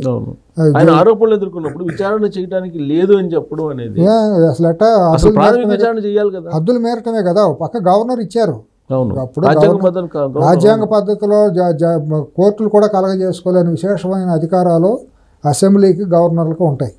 దాంట్లో వాళ్ళు ఏలు పెడతానికి హక్కు లేదని రాజ్యాంగం చెబుతారు. ఎన్నోసార్లు కౌలం షక్దర్ విషయాల్లో కానీ, సుప్రీంకోర్టు తీర్పులో కానీ ఉన్నాయి. ఉన్నప్పుడు పక్క గవర్నర్ ఆమోదం చెప్పారు. మీరు you can go head for prosecution అని చెప్పి ఇచ్చిన తర్వాత మీరు చేయొద్దు, ఏమి చేయొద్దు, మీరు అప్పుడు దాకా ఏమి విచారణ చేసుకోండి కానీ ఫర్దర్ చర్యలు ఏమి చేయొద్దు అని చెప్పడం చాలా తప్పది. ఇది మాట్లాడితే మా మీద మేము కంటెంప్ట్ వేస్తాము, మిమ్మల్ని పిలిచి ఉరి తీసేస్తాము. 40 కోట్ల మందిని ఎంతమందిని ఉరి తీస్తుంది న్యాయ వ్యవస్థ? ఇప్పుడు వాళ్ళు సమీక్షించుకోవాలి, వాళ్ళ హద్దులు ఏంటి, మనం ఏం మాట్లాడుతున్నాం, మనం చేసే పద్ధతులు సమాజంలో రేపొద్దున ఎటువంటి నిర్ణయాలు ప్రజల్లో ఎటువంటి అభిప్రాయం ఏర్పడుతుందనే కామన్ సెన్స్ జ్యుడిషియరీలో ఉండాలి సిఎస్ గారు. అంతేగాని మేము పైన బెంచ్ మీద కూర్చున్నాం కాబట్టి మేము ఇష్టానుసారం మాట్లాడతాం, మా ప్రజాస్వామ్యాన్ని మేము శాసించుతామంటే ప్రజాస్వామ్యం that is not the meaning of democracy. నిర్ణయం తీసుకోవడానికి ఈ వాద ప్రతివాదాలు జరిగినప్పుడు ఏసీబీ తరఫు అడ్వకేటే ప్రాసిక్యూషన్ సరిగ్గా లేదనుకోవచ్చుగా? కాదు, అంటే నోటీసులు ఇచ్చారు, నోటీసులు ఇచ్చి మీరు కౌంటర్ దాఖలు చేయండి అని చెప్పారు. ఆ రోజు కౌంటర్ దాఖలు చేయడానికి ప్రభుత్వానికి ఒక వెసులుబాటు ఇచ్చారు. అప్పటి వరకు ఏంటంటే సహజంగా మీ ఇద్దరు కొట్టుకోమాకండి నేను చెబుతాం కదా అని ఒక మాట అంటారు. ఇప్పుడు ఎక్కడికి దాటిపోదు, అంతేగాని కేసు నేను కొట్టేలే, కోర్టు కొట్టేయలేదు, మీరు అరెస్ట్ చేయొద్దని ఏం చెప్పలేదు. అప్పటి వరకు ఆ స్టేటస్ కొని మెయింటైన్ చేయమని చెప్పింది. ప్రభుత్వం నుంచి ప్రాసిక్యూషన్ స్ట్రాంగ్గా ఉంటే జడ్జి కూడా విచారించండి ఇమీడియట్గా అంటారుగా అనాలి. మరి రేపు పొద్దున నేను అనుకుంటా రేపు హీరింగ్కి ఏమైనా ఢిల్లీ నుంచి సీనియర్ అడ్వకేట్ని తీసుకొస్తారేమోనని నేను అనుకుంటున్నా. తీసుకురావాల్సిందే. ఎందుకంటే కొన్ని వ్యక్తిగత స్నేహాలు ఉంటాయి కాబట్టి కొంతమంది కొన్ని విషయాలు మాట్లాడితే బాగోదు. నాకు కూడా వ్యక్తిగతమైన స్నేహాలు ఉండేవి కాబట్టి, పరిచయాలు ఉన్నాయి కాబట్టి కొన్ని మాట్లాడితే కొద్దిగా ఇబ్బందిగా ఉంటుంది, నేను మాట్లాడలేకపోతున్నా. కాబట్టి ఇది ఒకటి మాత్రం నేను చెప్పగలను. అక్కడ రేపు విచారణకు మాత్రం ఇంకా సీనియర్ తలబండి నాన్న సుప్రీంకోర్టు నుంచి కొద్దిగా తీసుకొచ్చి పెడితే, లేకపోతే ఇంకెవరన్నా కానీ గట్టాలను తీసుకొచ్చి ఆ కేసు విషయంలో ఆర్గ్యుమెంట్కి హైకోర్టులో మాత్రం పెట్టాల్సిందే. సో 2 రాష్ట్రాల్లో అక్కడ చంద్రబాబు నాయుడు గారు, ఆయన శిష్యుడు రేవంత్ రెడ్డి గారు అంటుంటారు, వీళ్ళిద్దరూ గవర్నమెంట్లో ప్రాసిక్యూషన్ కరెక్ట్గా ఉంటే ఇప్పుడు అక్కడ కానీ ఇక్కడ కానీ ఆడేమో ముందస్తు బెల్స్ ఈజీగా వచ్చేస్తున్నాయి. అవును. తర్వాత అసలు కౌంటర్ దాఖలు చేయడంలో కూడా అసలు తెలియని పరిస్థితిలో వెంకటరెడ్డి బయటకు వచ్చాడు కదా. చాలా ఫ్లాలు జరుగుతున్నాయి. వాసుదేవ్ రెడ్డికి యాంటిసిపేటరీ బెయిల్ వచ్చింది, మన గౌతమ్ రెడ్డికి కూడా యాంటిసిపేటరీ బెయిల్ ఆల్మోస్ట్ వచ్చేసింది ఆఖరి నిమిషంలో. ఇది రాలేదనుకుంటా కదా, ఆల్మోస్ట్ వచ్చేసే ప్రయత్నాల్లో ఆగిపోయింది. ఎందుకంటే అంత వీక్గా అక్కడ జరుగుతుంది. అది కూడా అదే, నాకేంటంటే ఏది మాట్లాడినా కొద్దిగా కరవమంటే కప్ప కోపం, ఇవ్వమంటే పాము కోపం అన్నట్టు ఉంటుంది. మరి అది ప్రభుత్వాలకు నష్టం జరుగుతుంది. ప్రభుత్వాలు అంటే ముఖ్యమంత్రులకి క్యాబినెట్టే కదా. వీళ్ళు చేసే పనులు వీళ్ళు నమ్మి పెట్టుకున్నప్పుడు ప్రాసిక్యూషన్ తరఫున న్యాయ వ్యవస్థను సరి చేసుకోమని జీపీలు వీళ్ళు ఉన్నప్పుడు వాళ్ళ బాధ్యత ఏంటంటే, ప్రాథమిక బాధ్యత టు ప్రొటెక్ట్ ది గవర్నమెంట్. అసలు వాళ్ళకే తెలియకుండా బయటకు వచ్చారు కదా. అది వాళ్ళు సమీక్షించుకోవాలి. నా అధికారంలో ఉన్న ముఖ్యమంత్రి కూడా దాని మీద సమీక్షించుకోవాలి. లోకేష్ వీళ్ళు కూడా ఏం జరుగుతుంది అనేది మాట్లాడుకుంటే బాగుంటుంది. ఎందుకంటే ఇక్కడ డీప్కి వెళ్తే బాగాదు. ఇక్కడ కూడా అదే పరిస్థితి. ఇక్కడ తెలంగాణలో మీకు ఫోన్ ట్యాపింగ్ కేసు ఉంది, ఆయన పోయి అమెరికాలో కూర్చున్నాడు ప్రభాకర్. మరి ఇక్కడ కూడా ప్రాసిక్యూషన్ ఇక్కడ కూడా సమీక్షించుకోవాల్సింది. ఇక్కడ కూడా ఉన్నాయి. అదే నేను అనేది. నాకు ఎందుకంటే నా వ్యక్తిగతంగా 2 చోట్ల ఉందా, దీన్ని బట్టి నేనేం మాట్లాడలేకపోతున్నా. నేను హెల్ప్లెస్ అన్నమాట. మరి ఇప్పుడు ఈ కేసుల నుంచి ఎస్కేప్ అయిందంటే మరి అవతల వాళ్ళు అది మరి ముఖ్యమంత్రి ఇక్కడ రేవంత్ న్యాయ వ్యవస్థలో కొన్ని లోపాలు ఉంటాయి, వాటిని ఖచ్చితంగా కాదండి చాలా ఉంటాయి, దాన్ని సరి చేసుకోవాలి. ప్రభుత్వం అనేది ఎప్పుడు నేను 1984 నుంచి చూస్తున్నాను సిఎస్ గారు. ప్రభుత్వం జ్యుడిషియరీలో కనుక వీక్ అయితే, అంటే ఇటువంటి వాటిలో వీక్ అయితే ఎంత అచేతనమై ప్యారలైజ్ అయిపోతుందో నేను రామారావు గారి దగ్గర నుంచి నేను చూస్తున్నాను. నాకు అవగాహన ఉంది. వయసు అప్పుడు నాకు చాలా చిన్న వయసు అయినా కూడా నేను కొద్దిగా ప్రత్యక్షంగా దగ్గర ఉండి చూడటం, అవగాహన పెంచుకున్నాను నేను. అప్పుడు కూడా మీరు చూస్తే 84 అధికారంలోకి వచ్చిన తర్వాత నాదెళ్ల భాస్కరరావు గారి ఎపిసోడ్ అయిపోయి మళ్ళీ 85 ఆ టైంలో మళ్ళీ అయిపోయి 89 దిగిపోయే వరకు కూడా ఎంత ఇబ్బంది పడిందో ఒక తెలుగుదేశం ప్రభుత్వం, రామారావు గారి ప్రభుత్వం మీకు తెలియదు. లీగల్గా అన్ని స్టేజ్ ప్రభుత్వాలు ఏదో అన్ని ఒకటి కాదు అసలు. అప్పుడు ద్రోణరావు సత్యనారాయణ అవినీతి ఆరోపణలతో కేసు వేస్తే దాంట్లో ఉండయని చెప్పి కొన్ని ఆధారాలు నమ్ముతున్నానని చెప్పి అప్పుడు ఎంతో ఇబ్బంది పెట్టారు. అదే ఒక వాళ్ళకి కొత్తగా వచ్చిన పార్టీ అప్పుడు తెలుగుదేశం.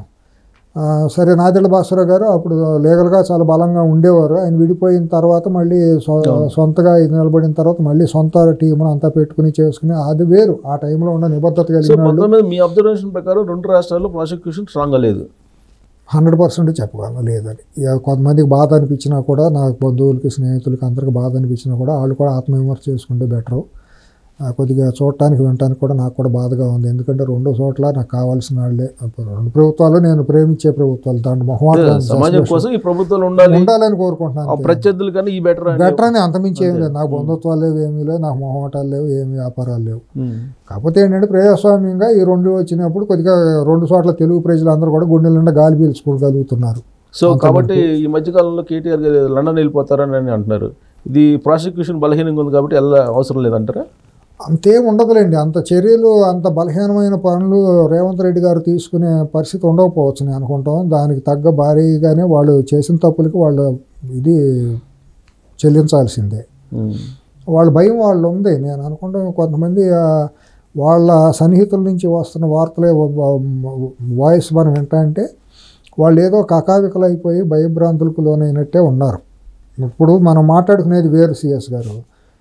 అప్పుడు మీరు 30 ఏళ్ళుగా చూస్తున్నారు రాజకీయంగా. అంతఃపురంలో లేకపోతే క్యాబినెట్లోనో లేకపోతే కీలకంగా తెర వెనక జరిగే పనులు మాటలు వేరుగా ఉంటాయి. పత్రికల్లో వచ్చేవి, మీడియాలో వచ్చేవి వేరుగా ఉంటాయి. ఇది జరిగే 6 నెలల తర్వాత ఇదవుతే కొన్ని అసలు లేనివన్నీ కూడా గాలి వార్తలన్నీ మీడియాలో వస్తాయి. ఎక్కువ గాసిప్స్ వస్తాయి. పార్టీ నుంచి లీక్ చేస్తుంటారు. ఎక్కువగా 90% వార్తాపత్రికలు నేను 1984 వచ్చే వరకు నేను కూడా పేపర్లో వచ్చి నేను నిజమని నమ్మేవాడిని. నేను ఎన్టీ రామారావు గారు రెండో పెళ్ళి అప్పుడు లక్ష్మీపార్వతి పెళ్ళి అప్పటి నుంచి అక్కడ వండిన ఖాతాలు అన్నీ నేను దగ్గరగా 85 నుంచి నేను దగ్గరగా కొన్ని కారణాలతో నేను చూసినండి. అప్పటి నుంచి నాకు అవగాహన ఉంది. మీడియా అంటే పేపర్ ఎంతవరకు చదవాలి, ఎంతవరకు నమ్మాలి, ఎంతవరకు మనం దాన్ని ఏ పేపర్లో ఏ వార్తను ఎంతవరకు తీసుకోవాలి అనేది నాకు ఒక అవగాహన ఉందండి. ఇవాళ ఇవన్నీ కూడా అంతఃపురంలో అంటే ఇన్ సెన్స్ ప్రభుత్వంలో జరిగే ఈ పాలకుల దగ్గర జరిగే వేరుగా ఉంటాయి. బయట మీడియాలోనూ గాసిప్స్ ఇక్కడ వచ్చేవి వేరుగా ఉంటాయి. బట్ నాకు ఈ విషయంలో మాత్రం కొంతమంది మిత్రులు, సన్నిహిత మిత్రులు, ఆత్మీయ మిత్రులతో మాట్లాడుతున్నప్పుడు వాళ్ళైతే మాత్రం కొద్దిగా భయానికి లోనయ్యా ఉన్నారు. వాళ్ళకి అందుతున్న సమాచారం ఏంటో నాకు తెలియదు. కేటీఆర్ కవిత అదే వాళ్ళకి అందుతున్న సమాచారం ఏ కోణంలో అందుతుందో ఏంటో నేను విశ్లేషణ చేయలేను. కానీ వాళ్ళు ఏదో ప్రమాదాన్ని ఊహించుతున్నారు. తప్పదో మనం కొద్దిగా రాజీ పడటానికి వీల్లేని ఇదేను రాజీకి వెళ్తున్నారు. కుదరతుంది. పారిపోతే అయిపోయినట్టు. ఆ రోజుతో కుటుంబం పొరుగు బజార్ని పడిపోయినట్టు. ఇంకేముంది? ఇంకా విజయమాల్యా చౌక్సీ లేకపోతే ఇంకా అతను నీరవ్ మోడీ లాగా వెళ్ళిపోతే ఆ రోజుతో కల్వకుంట్ల కుటుంబం రాజకీయంగా పూర్తిగా ఇదైపోయింది. లలిత్ మోడీ లాగా వెళ్ళిపోతే ఇంకేముందో. ఇప్పుడు అట్లాగే ఇప్పుడు అతను ఉన్నాడుగా, వెళ్ళిపోయే పొలిటికల్ అసైలం కోరాడు ప్రభాకర్ రావు. అట్టాగే అయిపోతుంది. కానీ అంత భీరువుగా అంత పరాయణం చెత్తగించే అంత ఉండదు. కానీ ఫైట్ చేయడానికి సిద్ధపడతారు వాళ్ళు. అరెస్ట్ అవడానికి కూడా సిద్ధపడతారు బహుశా. అంటే దీంట్లో మీ అబ్జర్వేషన్ ఏసీబీ ఎంటర్ అయ్యి ముందు చేస్తుందా లేదంటే ఈడీ చేస్తుందా? ఎందుకంటే 2-3 తారీఖులు విచారణకి అది నోటీసులు ఇచ్చారు హాజరుగా. ఈడీ వెళ్తా ఈడీ ఎమ్మటిని అరెస్ట్ చేయదండి. ఈడీ ప్రిలిమినరీగా చాలా చేస్తుంది. చేయొచ్చు, చేయకపోవచ్చు. ఈడీ సిబిఐ పద్ధతులు వేరుగా ఉంటాయి విచారణ పద్ధతిలో. ఏసీబీ ఇమీడియట్గా అరెస్ట్ చేయొచ్చు. ఏసీబీకి ఆ వెసులుబాటు ఉంది. అంటే కవిత చూసాం కదా, 1-2 సార్లు విచారణకు వచ్చారు, 3వ సారి తీసుకెళ్లారు. అదేంటంటే వాళ్ళకు ఫర్దర్గా మొత్తం డీప్గా వెళ్ళి ప్రేమా ఫేస్ అంతా చూసుకుని ఆధారాలు పెట్టిన తర్వాత వెళ్ళిన తర్వాత బయటికి రావాలంటే చాలా టైం పడుతుంది. ఆ కేసులో బయటికి రావాలంటే. ఏసీబీ కేసులో అట్టా కాదు. ఏసీబీ కేసులో ఇమీడియట్గా అరెస్ట్ చేసి రావడం కూడా అంత ఈజీగా రావచ్చు సెక్షన్లను బట్టి. అరెస్ట్ అనేది కన్ఫర్మ్ అయిపోతుందా? వాళ్ళు దాన్ని ప్రిపేర్ అవుతున్నారని నాకు అందుతున్న సమాచారం. కేటీఆర్ అరెస్ట్కి ప్రిపేర్ అవుతున్నాడు, తప్పదని పరిస్థితుల్లో ఇన్ఎవిటబుల్ ఇది అనేది వాళ్ళకి ఆ భయానికి లోనై ఉన్నారని వాళ్ళకి అత్యంత సన్నిహితులుగా కొంతమంది ఉన్నవాళ్ళు చెప్తున్నారు. 31st కట్ట ఈ ఏడాది అయిపోయినట్టే. ఈ ఏడాది కొత్త సంవత్సరంలో కొత్త ఉంటుంది, అరెస్ట్ ఉంటుంది అంటారు. 25లో సిఎస్ గారు 2025లో మనం భారతదేశ రాజకీయాల్లో చాలా పెను సంచలనాలని చాలా చూడబోతున్నాం. చాలా చూడబోతాం. కేంద్రంలోనూ 2 రాష్ట్రాల్లోనూ సెన్సేషనల్ చేంజెస్ చాలా జరుగుతాయి. జగన్ కూడా అరెస్ట్ అవుతారేంటి? చాలా జరుగుతాయి. మీరు ఇక ఇదేని కాదు, చాలా జరుగుతాయి. ఒక రకంగా అల్లకల్లోలంగా జరిగిన ఆశ్చర్యం లేదు. రాజకీయ అల్లకల్లోలం జరిగిన ఆశ్చర్యం లేదు. అంటే అనూహ్యంగానే జరుగుతుంది. మనం ఎవరు ఎప్పుడు ఊహించిన విధంగా కొన్ని ఊహించినయే జరుగుతాయి, ఊహించినవి ఏముండవు. కానీ కొన్ని ఊహించనివి కూడా పెను సంచలనాలు జరిగే అవకాశాలు 2025లో తప్పకుండా చోటు జ్యోతిష్యం కాదు, అదే పరిణామాలను బట్టి అంచనా వేసుకుంటే అది డిసెంబర్ 2025 డిసెంబర్ లోపు మనం కొత్త భారతదేశాన్ని చూడబోతామేమో అని అనిపిస్తుంది. Right sir, thank you. అది ఎలా ఉంటుందో చూద్దాం. Thank you.